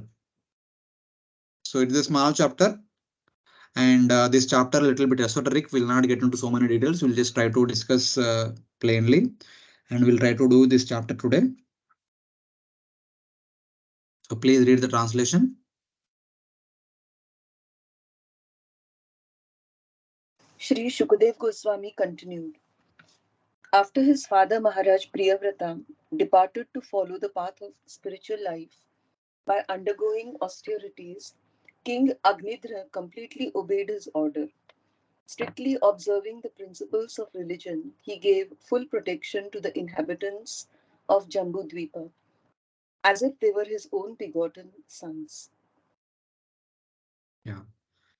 When his father Priyavrata undertook austerities, after making his 7 sons as the rulers of the 7 dvipas, Agnidra became the king of Jambudvipa, following the order of his father and observing the principles of Dharma, completely protect the citizens as if they were his own progeny. So this is, he simply followed his father, the way his father ruled over and took care of the citizens, he did it. But one thing he could not do, that he did not become the second son. So when he became the ruler of Jambudvipa, there was again day and night happening. Other than that, remaining all, he simply followed his father. So that is what is indicated. But something interesting happened before he became the ruler. So while his father was ruling over the entire Bhumandala, so he was supposed to go to Gurukul, study all these things. At one point of time, with an intention to get married and have children also, he went to forest and performed austerities to please Lord Brahma. So that all will be mentioned in the rest of the chapter. That all happened before Priyavrata went to forest to take up Vanaprastha order and all. So while Priyavrata was ruling, his sons went into the forest and performed some austerity, that is indicated. So what happens that during that time is the rest of the chapter. But this verse talks about after his father Priyavrata went to forest again, when taken to Vanaprastha order. That time, how did he rule? And he ruled he's like very dharmic person, ruled very nicely, and everything is there. So now we'll go to the flashback, the previous life of Agnidra. So second translation. Desiring to get a perfect son and become an inhabitant of Pitraloka, Maharaj Agnidra once worshipped Lord Brahma, the master of those in charge of material creation. He went to a valley of Mandara hill, where the damsels of the heavenly planets come down to stroll. There he collected garden flowers and other necessary paraphernalia and then engaged in severe austerities and worship. Yeah. As usual, everyone would have the desire to get married and have children. He also had a desire to get married and have children. But he wanted to have some special sons and also a special wife, special woman for his wife. So with that intention, he went to the forest. So once means in his youth, after completing his Gurukul studies, while his father was still ruling before he would become the king. So he wanted to have a suitable wife to have best of the sons, something like that. Once desiring sons, the king Agnidra, carrying items of worship, began to worship Lord Brahma by austerities and concentrated mind in by austerities and by concentration of the mind. So tapasya and dhyana in a valley where the wives of the devatas used to play. So Achala Dronyam. So basically, you can say that he went to Greater Himalayas and there he performed severe austerities to please Lord Brahma, so that he would have a heavenly damsel as his wife, and hence he will have powerful sons who would be great and wonderful, something like that. Carrying items of worship like flowers with an intention to have good children through a good wife, he worshipped Lord Brahma in the Greater Himalayas, in the Himalayan mountain. Hare Krishna. Yes, Prabhuji, Mataji. we discussed last class that Priyavrata Maharaj was ruling over entire Bhumandala, not the earth. So the Pitruloka doesn't come under Bhumandala, Prabhuji, because he is desiring to go to Bhumandala. Pitruloka is part of Bhuvarloka. It is not part of Bhuloka. No, but when we say Brahmanda, all these Bhuvars or everything will come. We are not talking Brahmanda. Wait. We are only talking about Bhumandala. Bhumandala means Bhuloka, one of the 14 lokas.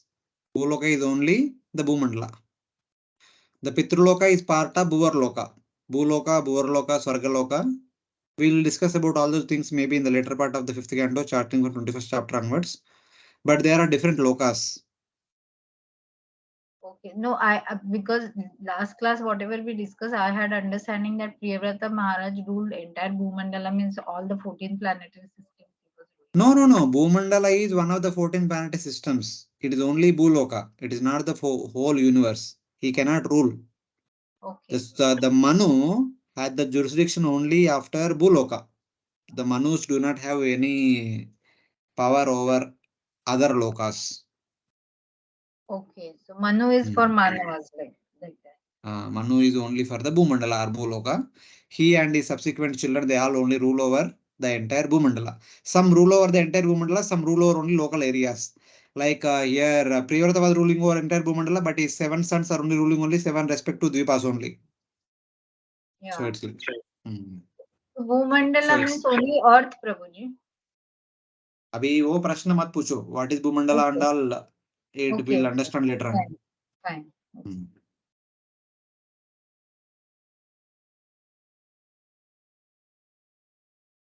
Okay. Someone read the translation. Third translation. Understanding King Agnidra's desire, the first and most powerful created being is of this universe, Lord Brahma selected the best of the dancing girls in his assembly, whose name was Purvachitti, and sent her to the king. See, who is Agnidra to Brahma? Brahma's son was Swayambhu Manu. Swayambhu Manu's son was Priyavrata. Priyavrata's son was Agnidra. So for Brahma, Agnidra is great grandson. So if his great grandson want to have a wonderful wife, why would not his great grandfather would give? So Lord Brahma, just to fulfill the desire of Agnidra, he sent a singer from his own assembly, Sadasi Gayantim Apsarasam, and her name is Purvachitti.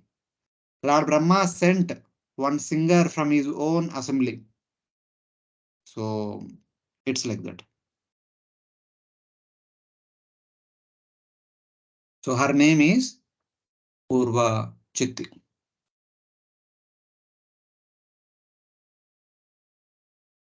See, I mean, generally now people outside have this negative notion that Apsarasa means they are like, I mean, this notion is not only there in the Indian traditions, even in other religions also they have this. If you go to heaven, there are a lot of angels and there is a free mixing, all these things are kind of thing. It is not like that. These are all, they got that name Apsarasa because they are the most beautiful ladies. Other than that, I mean, other things one may think about them in a different way, but they are all not true always. They are basically the dancers in the assembly of either Indra or Brahma or any other great Devata. So dancers, that doesn't mean that they are women meant for free mixing, not like that. they dance for the pleasure of the king with the representative of the Supreme Lord. So in that way, seeing the king like that, they dance. Not that they dance on for the pleasure of the king as a living entity. Not like that. So that is the understanding behind the Gandharvas and Apsarasas. Prabhuji, but Gandharvas sing and no, you continue then later.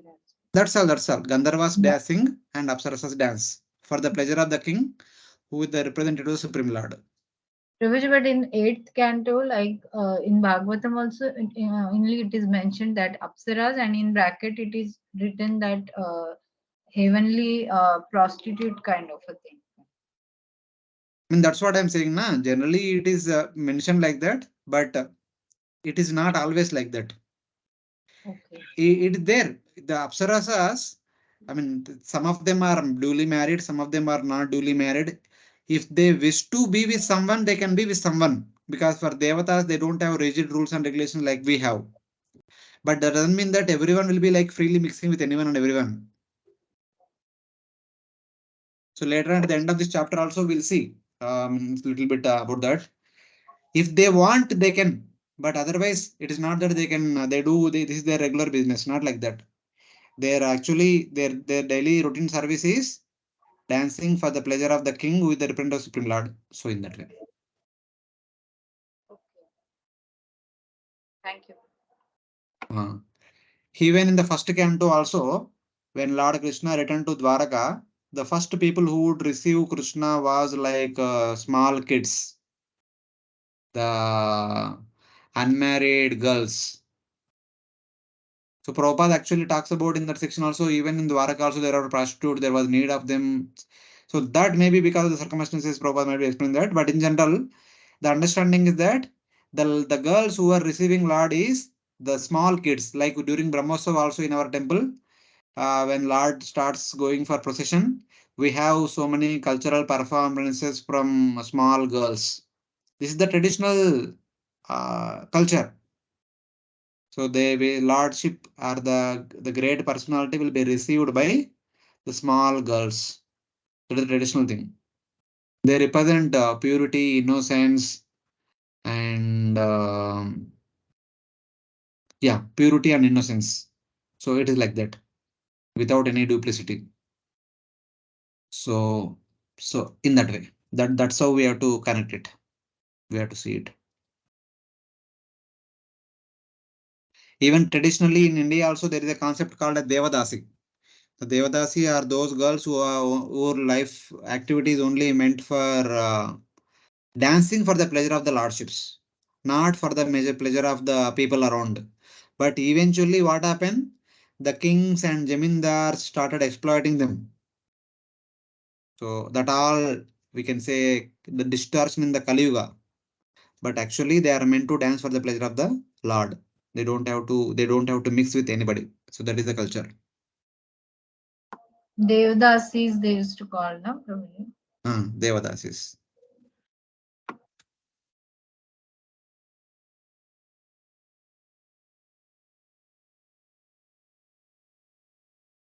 So now our okay, what happened? Brahmaji had sent one of the dancer from his own assembly to fulfill the desire of his great grandson. So she came and began to move around in the vicinity of Agnidra. The Apsara began wandering about the exquisite garden of the hermitage, which had a lake of pure water full of lotuses, which sounded with the various cries of water hens, caravandas, karandavas, and swans, awakened by the notes of couples of land birds, perched and golden creepers, which embraced various trees having dense foliage. So basically, the place where Agnidra was performing is basically a hermitage on the bank of a water lake, surrounded by nice garden. The beauty of the entire area has been presented. It is filled with so many water birds and land birds and plants, flowers, fruits, and they are all chirping, making chirping noises. The entire area was very much pleasant, full of greenery and very soothing atmosphere.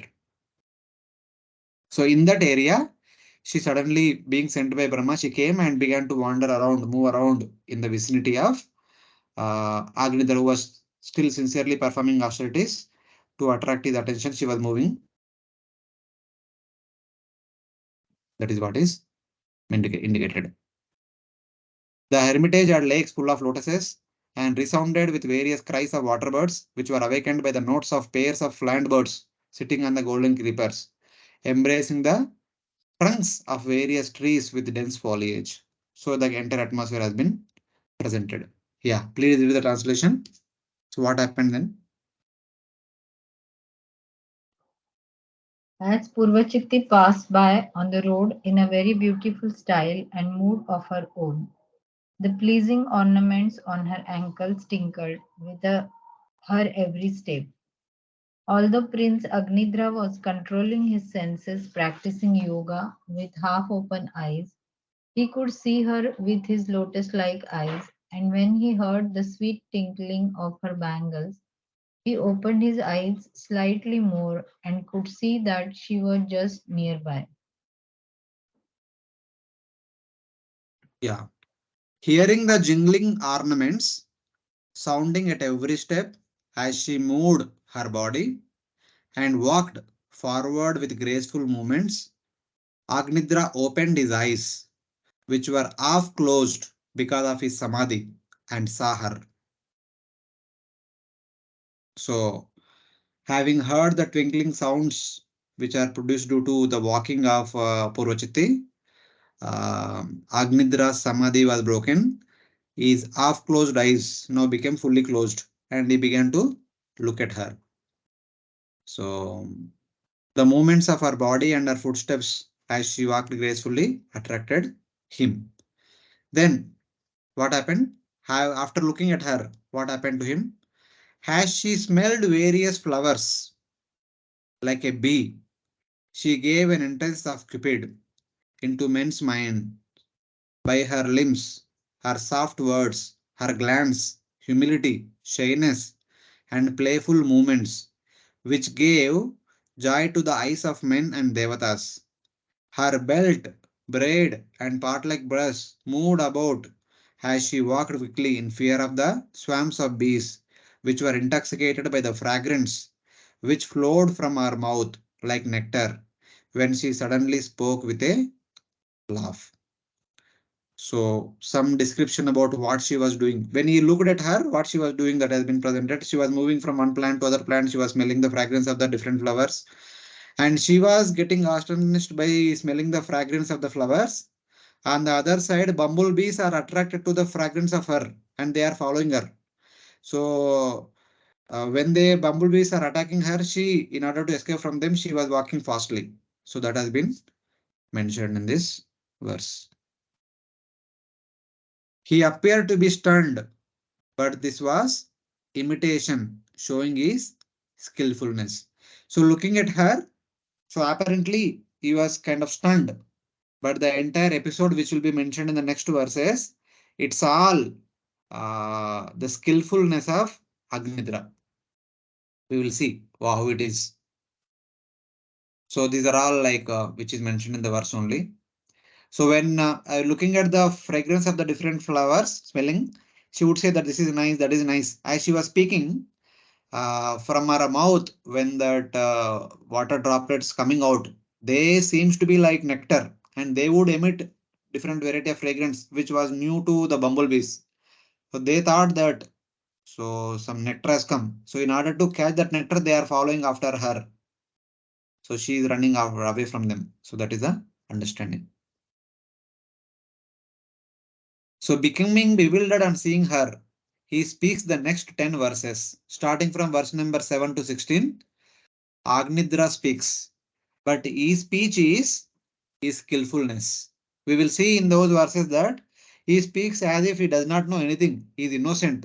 He speaks as if he is like Rishishrunga. Rishyashringa was one person we hear in Ramayana. He was since childhood, he never saw female. He never saw ladies. He was grown up in the forest only. So in order to bring him to the kingdom, Romapada Maharaj sent some ladies, for some girls from the court of his daughter, some of the friends of his daughter, to the forest to bring him to the kingdom. They dress like a Rishi children, and they go to him and they start talking to him and embracing him and playing with him. So for him, the touch of these girls was new. He never experienced such kind of sensation. So immediately became attracted to them and eventually following them, he also came to the kingdom. So like that.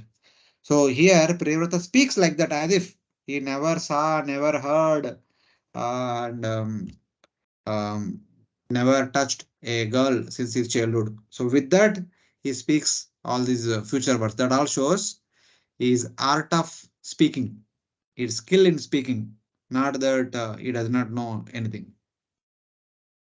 Like that. Asking who she is, he is confused. He indicates that he does not know the difference between a man and woman since he has been practicing austerity since childhood.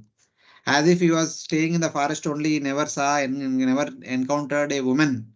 And like that, he asks, instead of asking who is she, he asks who is he.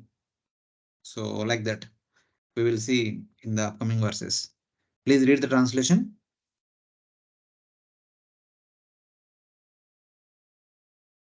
The prince, seventh one, Prabhuji. Seventh verse. The prince mistakenly addressed the Apsara. O best of saintly persons, who are you? Why are you on this hill? And what do you want to do?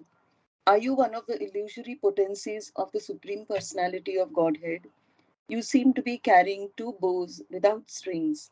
What is the reason you carry these bows? Is it for some purpose of your own or for the sake of a friend? Perhaps you can carry them to kill the mad animals in the forest. So here, um, he is speaking like this in order to attract her.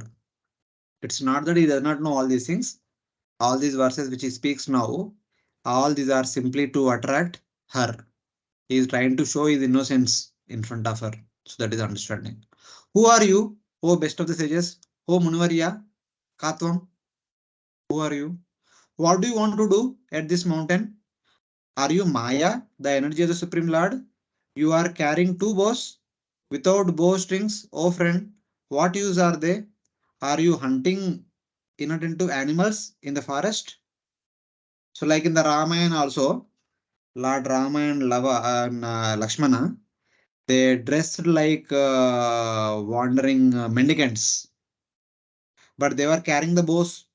So many times the people would see and ask them, "Who are you? Are you Kshatriyas or Brahmanas?" So you look like Brahmanas, but carrying the bows like Kshatriyas. What is this? What is your identity?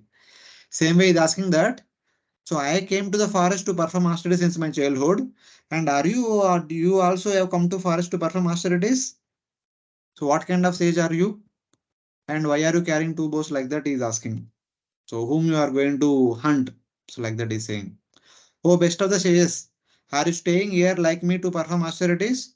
But then he thought for a moment, why does she bewilder me if she is a sage like me? But he is thinking that if he is also a sage like me, why am I getting attracted to her? So then he says that, then he thought that is she Maya of the Supreme Lord who had come in the form of a sage to bewilder me, to disturb my austerities? It's like that. Seeing her eyebrows, he then said, you are carrying two bows without bowstrings. Oh friend, why have you done this? What use are they? Just he's actually glorifying our eyebrows. So eyebrows which are looking like the bows. You are carrying the bow, two bows without bowstrings. Are you going to hunt innocent animals like me? Something like that. Are you hunting innocent animals in the forest? The deeper meaning of this is that he himself is like an animal which she is hunting. So it's like that. He is speaking with her to attract our attention. So in that way. On seeing her glance, he further speaks. So he says that You have two languid arrows, which with lotus petal feathers, with no shafts, and very sharp arrow heads. I do not know whom you will shoot in this forest. May your prowess be auspicious for me, who have no intelligence. He says that your two eyebrows are like the two bows, and your glance through those two eyes are like the two arrows. Just by your glance, you are attracting me and bewildering me. So, like a hunter with the arrows, he is going to hunt. So, whom you are going to hunt? If you are throwing arrows of glances at me, don't destroy me. Instead, may your arrows of the glances be auspicious to me. Something like that, he's saying. You have two arrows with two lotus petal feathers, without shafts, and with very beautiful sharp arrowheads. May your prowess be auspicious for me. This means that if you shoot me, I will not live because of the pain of the arrows piercing me. So basically, he's telling that if you look at me and go away, I will die out of separation from you. So, like that he's telling. And he further continues, seeing the bees surrounding her out of greed for her fragrance, he speaks now. He says that these disciples surrounding you are reciting and singing the powerful confidential Samaveda constantly. Just like you are a great sage and other great sages have come in the form of these bumblebees and they are reciting Samaveda for your pleasure. As sages serve the branches of the Vedas, your disciples are serving the flowers falling from your hair. When the flowers are falling from your hair, they are all rounding about, they are situated around the flowers and they are releasing the fragrance, they are serving the flowers, just like the sages serve different branches of the Vedas. So he is actually speaking in a glory, in a special language to attract her attention. So the bees are compared to the disciples. So in that way. So please read the translation for text number 10. O Brahmana, I can simply hear the tinkling of your ankle bells. Within those bells, titri birds seem to be chirping among themselves. Although I do not see their form, I can hear how they are chirping. When I look at your beautiful circular hips, I see they are the lovely color of kadamba flowers, and your waist is encircled by a bell of burning cinders. Indeed, you seem to have forgotten to dress yourself. He says that, oh Brahmana, I hear the loud sounds of invisible partridges, titri birds, encaged around your ankles. Your rounded hips are glowing like yellow kadamba flowers, around which you are wearing a circle of glowing coal. Where is your tree bark clothing? So he is telling that, relishing the sounds of her ankle bells, he speaks. I assume there are two partridges encaged on your 2 feet to give you bliss, since I hear their loud voices, though they are invisible to me. So he is speaking as if he does not know what partridge is all about, what titri bird is all about. I mean, what ankle bells is all about. Because he says that I am living in the forest only in childhood. I don't know what the ankle bells are. I hear some sound of the special birds next to your feet. As you walk, they are making nice, beautiful sounds, but I can't see them. I mean, sorry, he knows the three birds, but he does not know anklets. So he says that the sounds of the anklets, he says that. So some birds are bound to your legs, and as you walk, they are making nice sounds. I can't see them, but where from their sound is coming? Oh Brahmana, this is manifested because of your great power of yoga arising from austerity. It may be due to your yogic power. Birds are not seen, but the sound is coming. So astonishing. And then he says that, relishing the beauty of her thin yellow cloth around her waist, he speaks. It is astonishing that your blackish hips have become yellow, like the kadamba flower. So he compares the hips to be kadamba flowers. And then he says that, looking at her jeweled belt, he speaks. On your hips is a circular embers. You are performing intense penances. Where is your garment made of bark? In bewilderment, you have left your covering in your hermitage only. So it seems that your black hips have become yellow like kadamba flowers, and seems that you forgot to wear tree bark clothing today. You just came along without wearing clothes. Why so like that? He's telling. So because she was wearing yellow garments and he's calling that yellow garments to be kadamba flowers. You are only simply wearing kadamba flowers. You are not wearing tree bark today. Why it is so? Like that is asking. Hare Krishna. Yes, Yogi, Mataji. Yogi, why he's terming her as a Brahmana? Like, oh, Brahmana, he starts with that. Na? And if So he, he is saying that because like I gave the example of Rishashunga, he is speaking as if he since childhood is in the forest only. He never encountered a woman. Whom he encountered is all Brahmanas only. So, but which kind of Brahmana are you? You seems to be a special Brahmana appearing in a special way, like that he's telling. okay, okay, he's He is pretending. speak, he is pretending. He is simply speaking all these words to attract her attention. Okay, okay, Hmm. thank you. Yeah, someone read the next translation. Agnidra then praised Purvachitti's raised breast. He said, "My dear Brahmana, your waist is very thin, yet with great difficulty you are carefully carrying two horns, to which my eyes have become attracted. What is filling those two beautiful horns? You seem to have spread fragrant red powder upon them, powder that is like the rising morning sun. O most fortunate one, I beg to inquire where you have gotten this fragrant powder that is perfuming my ashrama, my place of residence."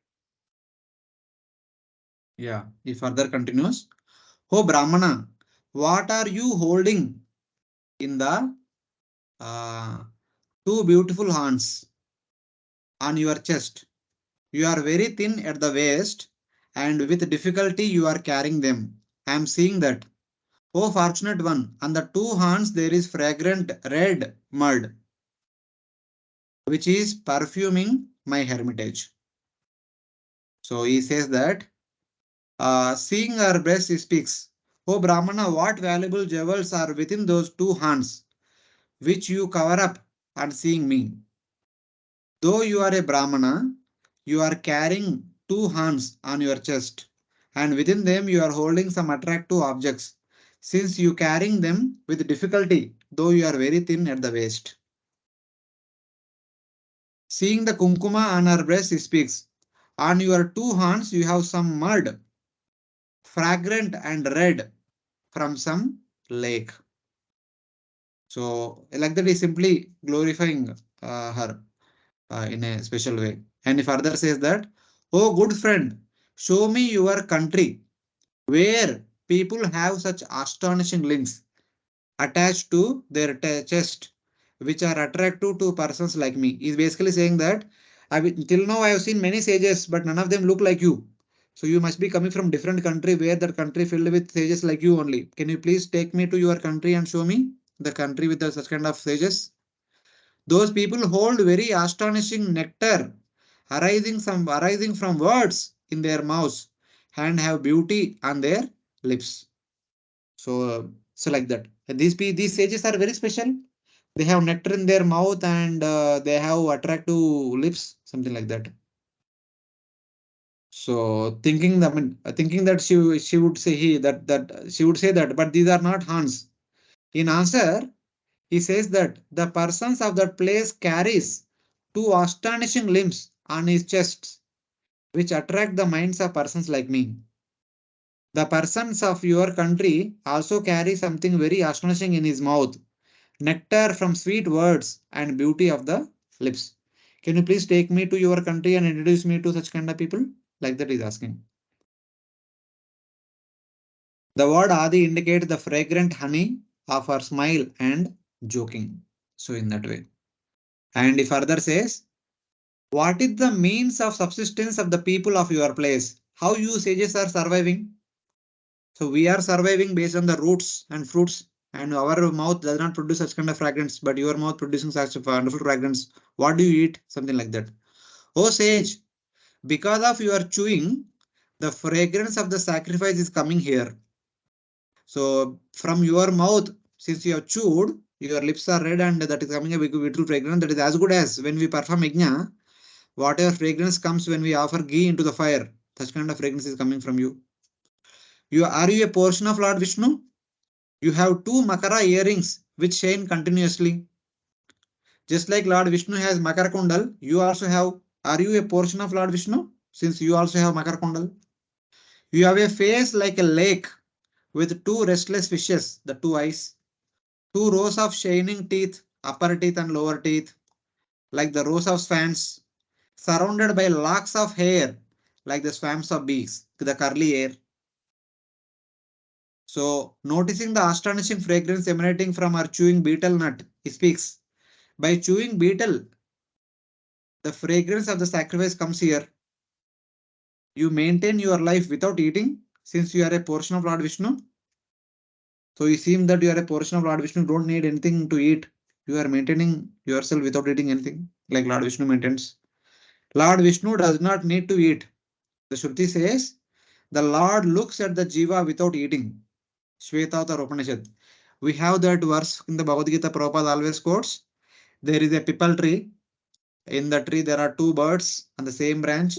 One bird is busy eating fruits and other bird does not eat anything. He is simply looking at the other bird, hoping that when that bird will turn to me. The other bird is Paramatma. He does not eat the fruits of the pipal tree, the things of the material world. So in that way. Thus, you have signs of Lord Vishnu. You have, in addition to that, you also have two Makara earrings made of jewels which shine continuously without blinking. So it's like that. In your face, which is like a lake, are two agitated fishes, two of your eyes, and two rows of brilliant teeth like the swans, and with locks of hair like the swarms of bees. So he's simply glorifying her beauty of her face, comparing it to be a beautiful lake having two fishes and two rows of sands like the 32 teeth up and down, and also a lot of bees representing curly hairs. So like that. He is simply glorifying her beauty to attract her attention towards him. And then he says, the ball struck by your lotus hand, which moves in all directions, agitates my eyes. Though I am already bewildered, by looking at you, but when you play with a ball, that actually bewilders me more and more. Are you not aware that your hair has become unbound? The sages have matted hairs, but here this Purvachiti, her hair is freely flowing because of the wind. So he's asking, are you not aware that your hair is not bound? The sage is supposed to be having jatadaris, and that the crafty, lusty wind has taken off your garment. So the sages wear tree bark for the lower and upper garments. And since she is not wearing the upper tree bark at the garment, since he is not able to see the tree bark at the garment, he says that your upper garment has gone away. Are you not aware of that? So like that he's asking. Since our play with a ball is seeing our play with a ball, he speaks. The ball disturbs my eyes and I have already become bewildered in heart. You are not aware that your hair has become unbound. The crafty wind has blown away your garment. Are you not aware of this? In this way, you are absorbed in playing with the ball only. You are only playing. You forgotten that your clothing has gone away. So she is actually having clothing, the silken clothing, but he is telling that as a mendicant you are supposed to wear a tree bark and you are supposed to have jata, matted hair, but hair is freely flowing and you don't have upper garment also. Previously said you don't have lower garment also. You are simply over the flowers. So something like that. And he finally says that, O wealth of austerity, tapodana, by what penance you have gained this beauty, which destroyed the woes of a person performing austerities.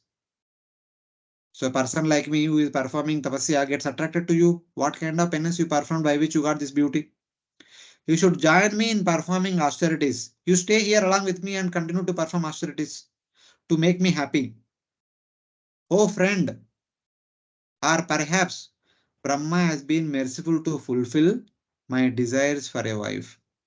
So when he's glorifying her, saying that, okay, you are a great Brahmana, sage, mendicant, all these things. So finally he came to a point that, okay, if I continue to speak like this only, she will say that, no, I'm a Brahmana boy, I have to go to my home, like that. She would go away. So finally, keeping his pretense aside, he finally says that, perhaps you might be sent by Brahma only for me. So like that. Perhaps you have been sent to join me in performing austerities, O wealth of austerity. You have gained a high degree, something which destroys others' austerities. You should join me in performing austerities to make me happy. Is Lord Brahma pleased to fulfill my desire and sent you so that you will become my wife? So finally, he has given away his pretense, and now he is speaking normal words, fearing that she might go away, leaving him behind. So not to lose her, he opens up and speaks, saying that, okay, perhaps the Brahma had sent you to me, so to become my wife. So like that. And finally, he says that I will not leave you, since you have been given by Brahma. My mind and eyes cannot leave you. O woman with beautiful raised hands, you should lead me wherever you want. May your favorable friend follow me. So he finally says that he fears that she will say, what is the benefit for me in obeying you? I am going now. You are speaking like you are treating me like a Brahmana boy, then what is the use for me to stay here? I am going away. Thinking like that, he says that I will not give you up since you are given by Lord Brahma. You must be given by Lord Brahma only. You came here to become my wife. How can I leave you? My mind and eyes do not leave you, O person with beautiful hands. Addressing her in the feminine indicates that his attempt to conceal his feelings has been destroyed by his lust. You should take me wherever you like. He says that you accept me and take me wherever you want. I'll become your servant. And may your favorable bumblebee followers follow me. So like that. So this is how finally, after speaking in the concealing words, thinking that she may leave him, he expresses his final desire that Lord Brahma might have sent you. So please accept me as your husband, and you please, I am completely surrendered unto you. Take me wherever you want. So like that, he says. So this is how all the way up to 16th verse, he speaks in a esoteric way. So the Prabhupada goes into greater details and he actually chastises the materialistic men who speak like this. But here he is only out of pretense. In order to attract our attention, he speaks like this. So in that way.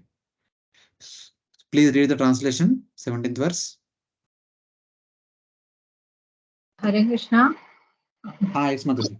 Prabhuji, I have small doubt. Like, why does the scripture like Bhagavatam gives this thing so much in detail? Like, what is the objective of?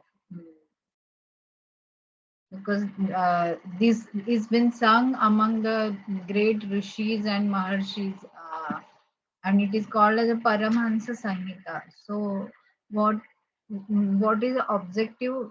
There must be some objective of those who have written it. No, not like that. I don't know all those things, but one small thing is that just like Krishna is Akila Rasamurta Murti, all the scriptures are also Akila Rasamurta Murtis. They all some component of each and every rasa. There are such kind of descriptions even in the 10th canto also. Not only what to speak of in the initial cantos. Even in Krishna Lila, within the Krishna Lila also there is a description. A scripture should contain all the rasas that is there. So may not be to a great detail, but at least some part. Even previously also we saw na Puranjana story also there is a beautiful description about the description of the beauty of Puranjani and all. So it will be there as part of the scripture. The scripture should contain all such elements. Okay. Some might have more, some might have less, but there will be small element of all these things. Just like in your full meal, there should be some achar, papad, sambar, dahi, rice, dal, sabji, sweet, everything should be there. Katta, meeta. Okay.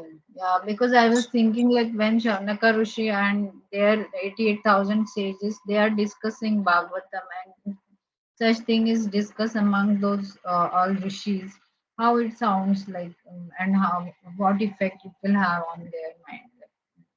That No, that no, way I they are was. already renounced. Nothing will happen. They will listen. So it's okay. Please, please, few more verses are there. Will do. Will complete. Someone read the translation. Today Goswami continued, Maharaj Agnidra, whose intelligence was like that of a demigod, knew the art of flattering women to win them to his side. He therefore pleased this celestial girl with his lusty words and gained her favor. Yeah.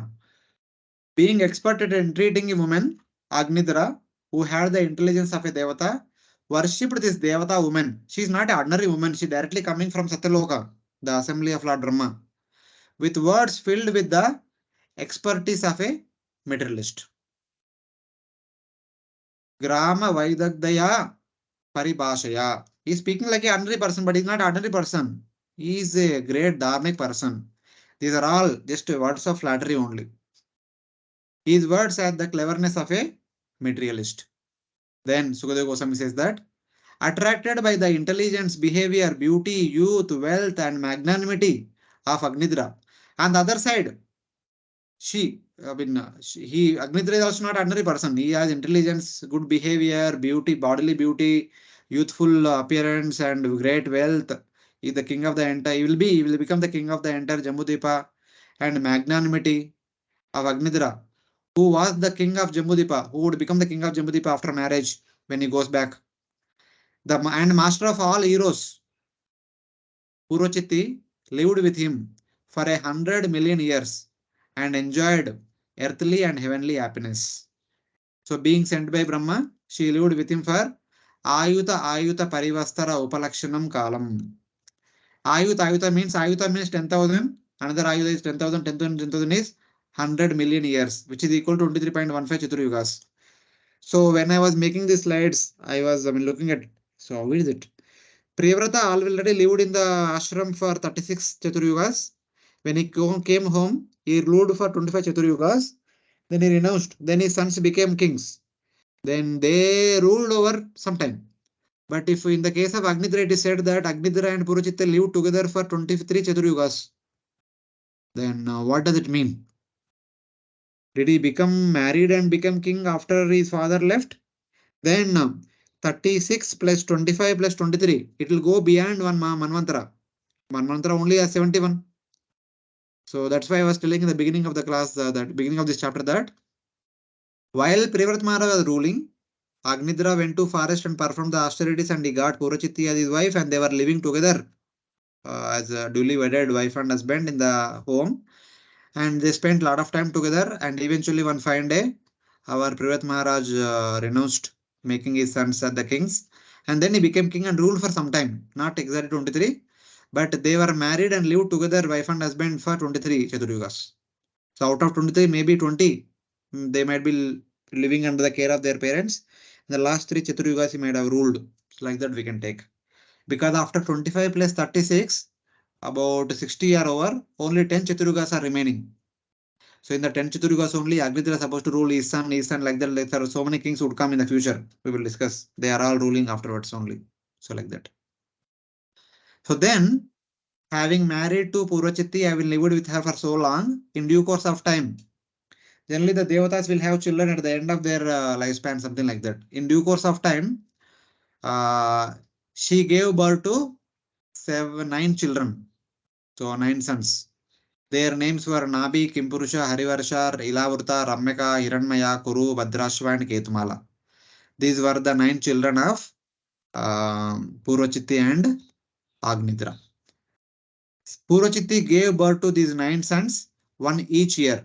In their last 9 years, while they were living together, in their last 9 years, the 9 children were born in the each year. One son is born, but left them in the house of the king and again approached Lord Brahma.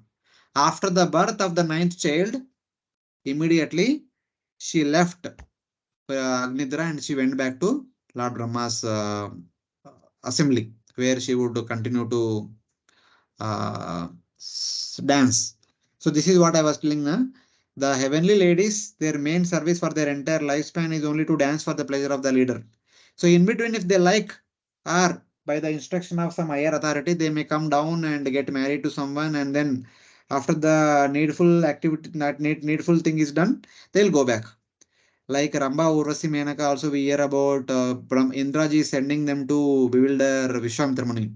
So, for example, first Menaka came and Vishwamitra Muni get attracted to her, and they spent some time. They lived for some time. Eventually, when Menaka gave birth to Shakuntala, the next day Menaka left the child to Vishwamitra and she went back to Svargaloka because Devatas don't want to take the responsibility of raising the children.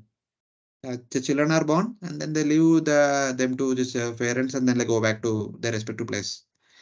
So because they are not bound by the married rules of this world because they belong to some other world only, their rules are different.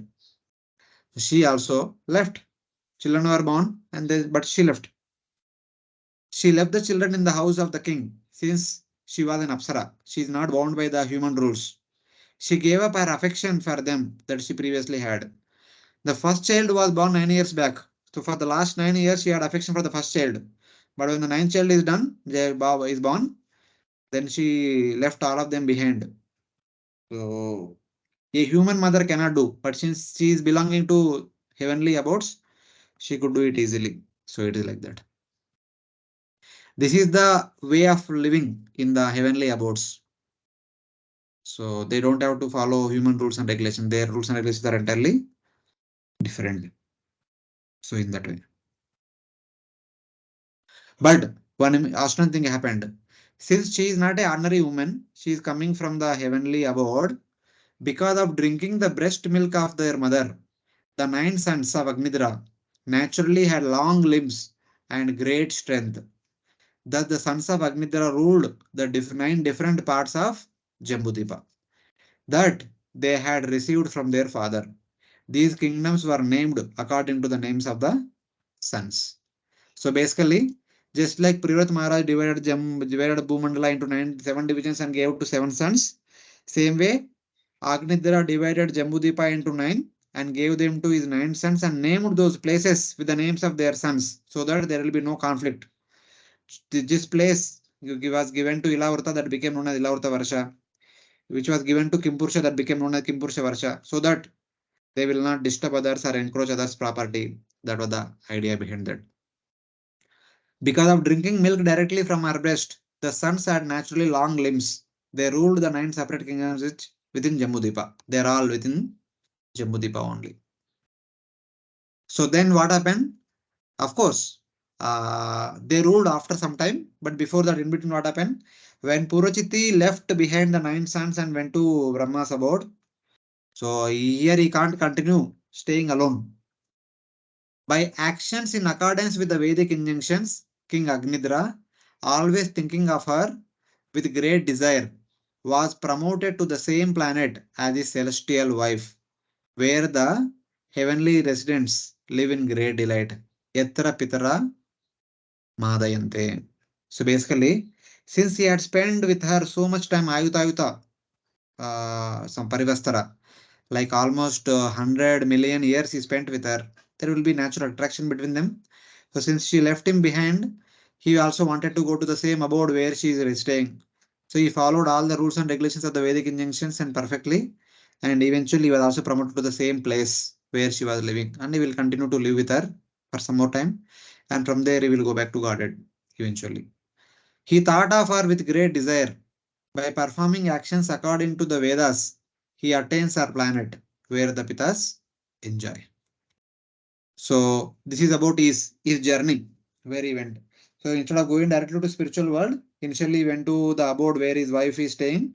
But since he is born in the family of great devotees, he was also ruling over the kingdom very nicely, dharmically like his father. He was also practicing bhakti, but he had attachment to his wife.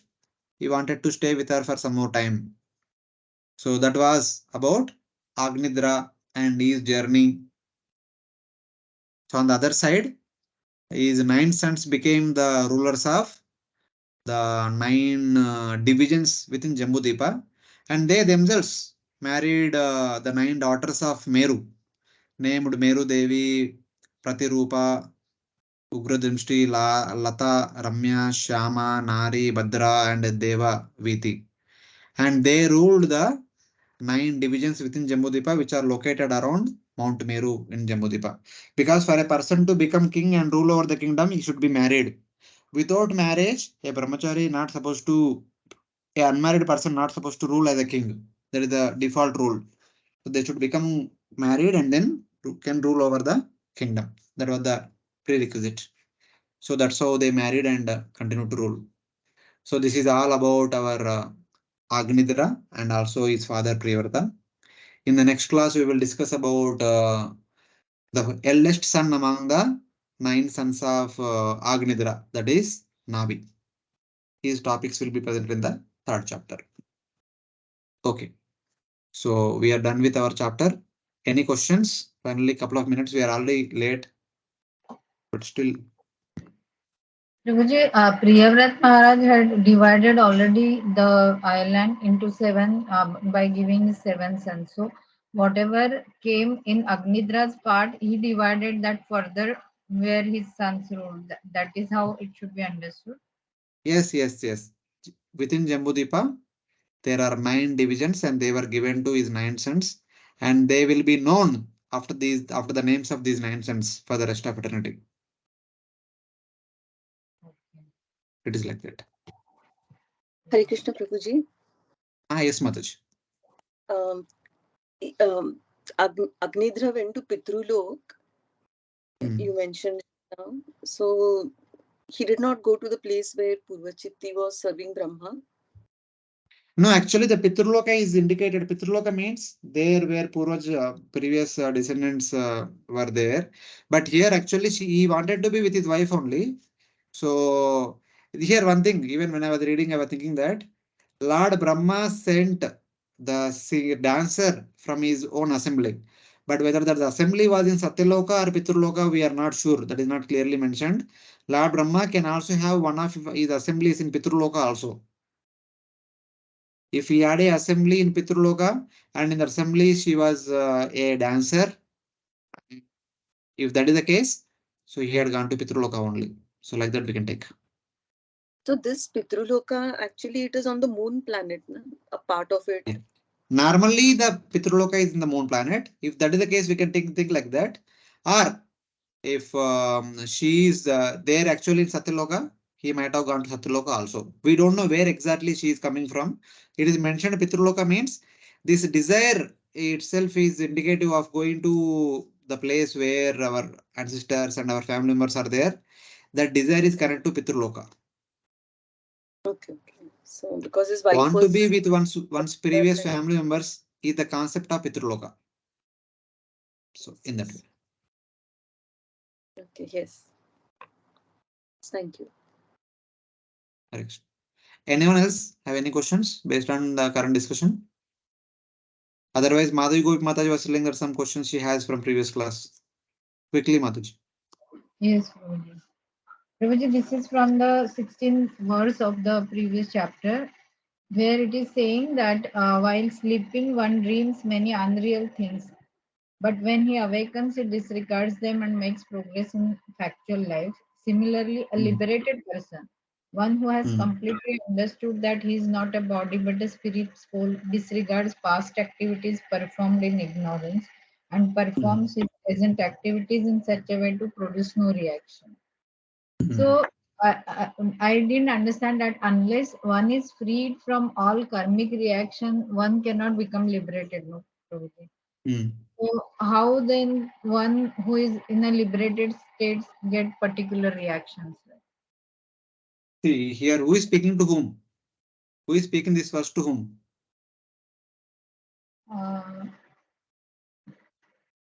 Brahma is speaking to Priyavrata. Yeah. Priyavrata is already Atmarama. If you remember, in the 29th chapter of the 4th canto, we discussed this elaborately. One full day we discussed about this one verse. Just like there is a one verse about Bhakti, there is one verse about Jnana. The verse about Bhakti is Vasudevi Bhagavati Bhakti Yoga Prajuta Janati Ashu Vairagyam Jnanam Chaya Dayatukam. This verse comes 5 times in the Bhagavatam. But the verse of Jnana comes 6 times in the Bhagavatam.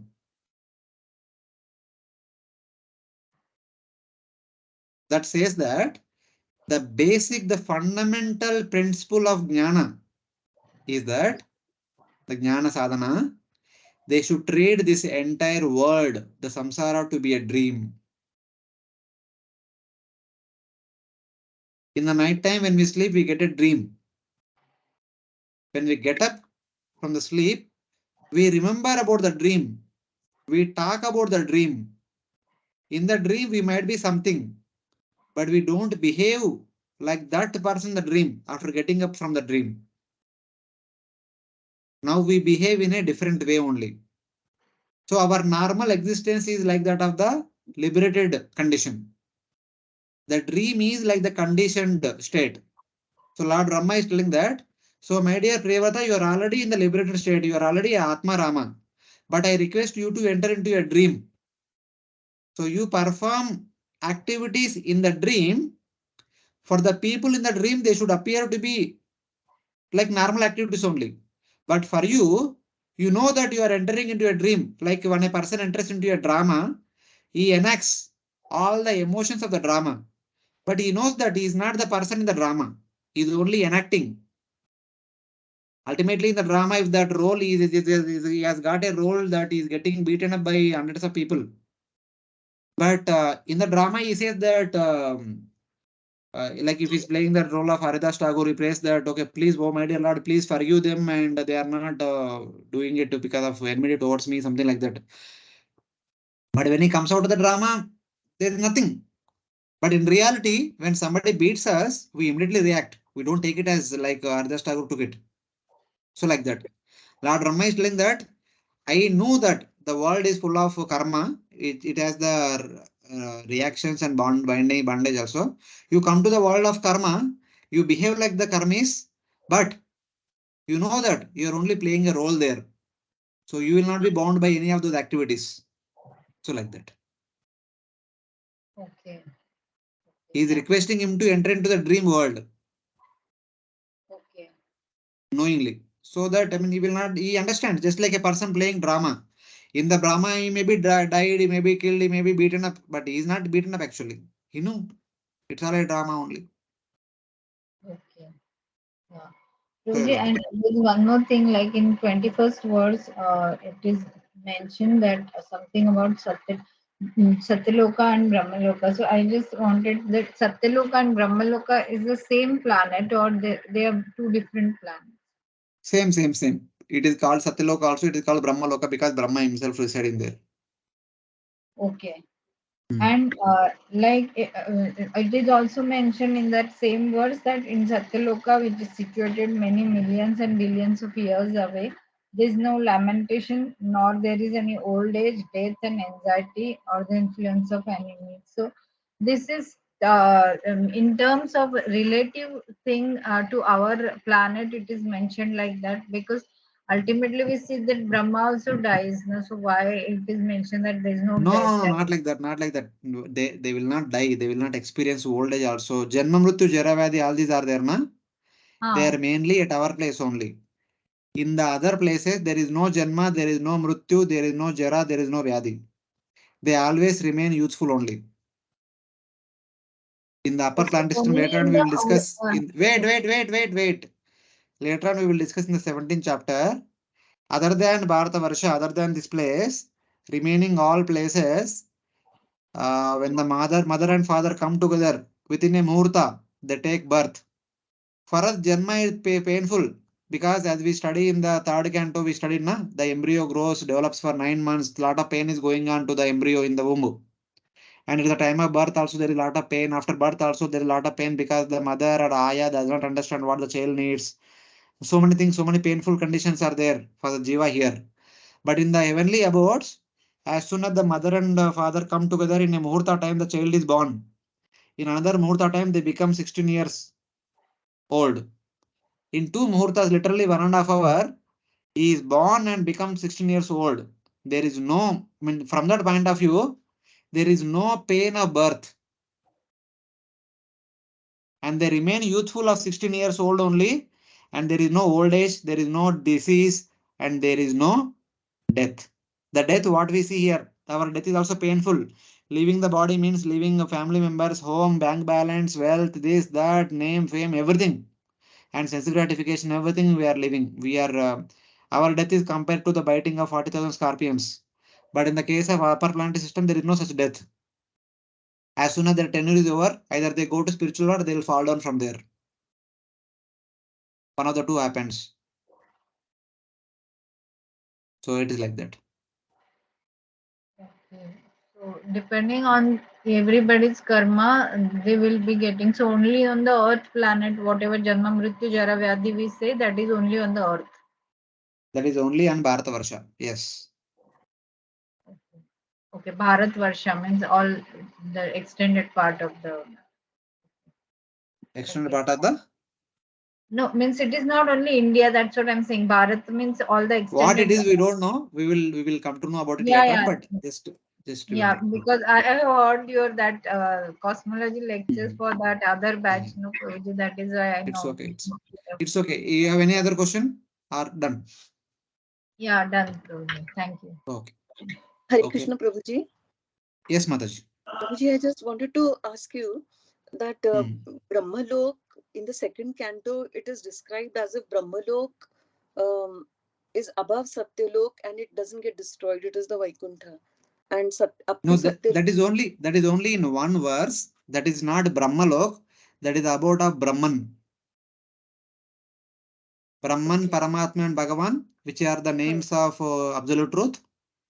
So there the word denotes it is the abode of Brahman, not Lord Brahma. Okay. Okay. So that we should not call as Brahma Loka. It is actually the abode of Brahman, and which is called as Mahavaikuntha there. Okay. That has been presented as a part of the Virat Rupa while describing Virat Rupa, because that is also there. But the word tu comes, but is not part of the Virat Rupa. It is situated there just above Satyaloka. By the way, it describes but it's not part of Virat Rupa. It belongs to absolute truth. Prabhuji, one small thing, like here also in this purport, Prabhupada mentions that Satyaloka is situated next to Brahmaloka. So that means it is separate only, no, Prabhuji? See, what is Svargaloka and what is Indraloka? Both are same or different? Same, because Indra is ruling, it is called Indra. Same way, Satyaloka and Brahmaloka are same only. Since Brahma is there, it is called Brahmaloka, but its actual name is Satyaloka. Its Svargaloka is actual name. Since Indra is ruling over Svargaloka, it is called Indraloka also. It's like that. So we see it as Brahmaloka as the place where Brahma resides, as well as where the Manvantara avatar resides. That. No, Mataji. See, that Manvantara avatar thing is just, it is only one time mentioned in the Bhagavatam that you don't come mix with Brahmaloka. Okay. That is, instead you should say it as Brahman Loka, not Brahmaloka. Are you getting? Yes. Brahman Loka, it is abode of Brahman, Paramatma, and Bhagavan. It is abode of the absolute, supreme absolute truth. Okay. And Satyaloka and Brahmaloka are same. They are synonym to each other. Okay. Okay, Prabhuji. Yeah, it's like that. Throughout the Bhagavatam, we see many times, sometimes it is called as Satyaloka, sometimes it is called Brahmaloka. But that Brahman Loka is only mentioned once. Murdabhi Satyalokastu Brahma Loka Sanatana. In Sanskrit, many places where Brahman word comes, some places it's also called as Brahma. In a short form, that N Nakara, it will be taken out to meet the Sanskrit grammar. Because Nakara is only half letter, half word. So if you are putting half word, you need to put another half word also to make it full word. So they remove that half word. So it becomes Brahman. So it is like that. Okay. Don't get confused because of this. Okay. Thank you. Correction. Okay. Thank you very much for joining. Thank you. We'll start.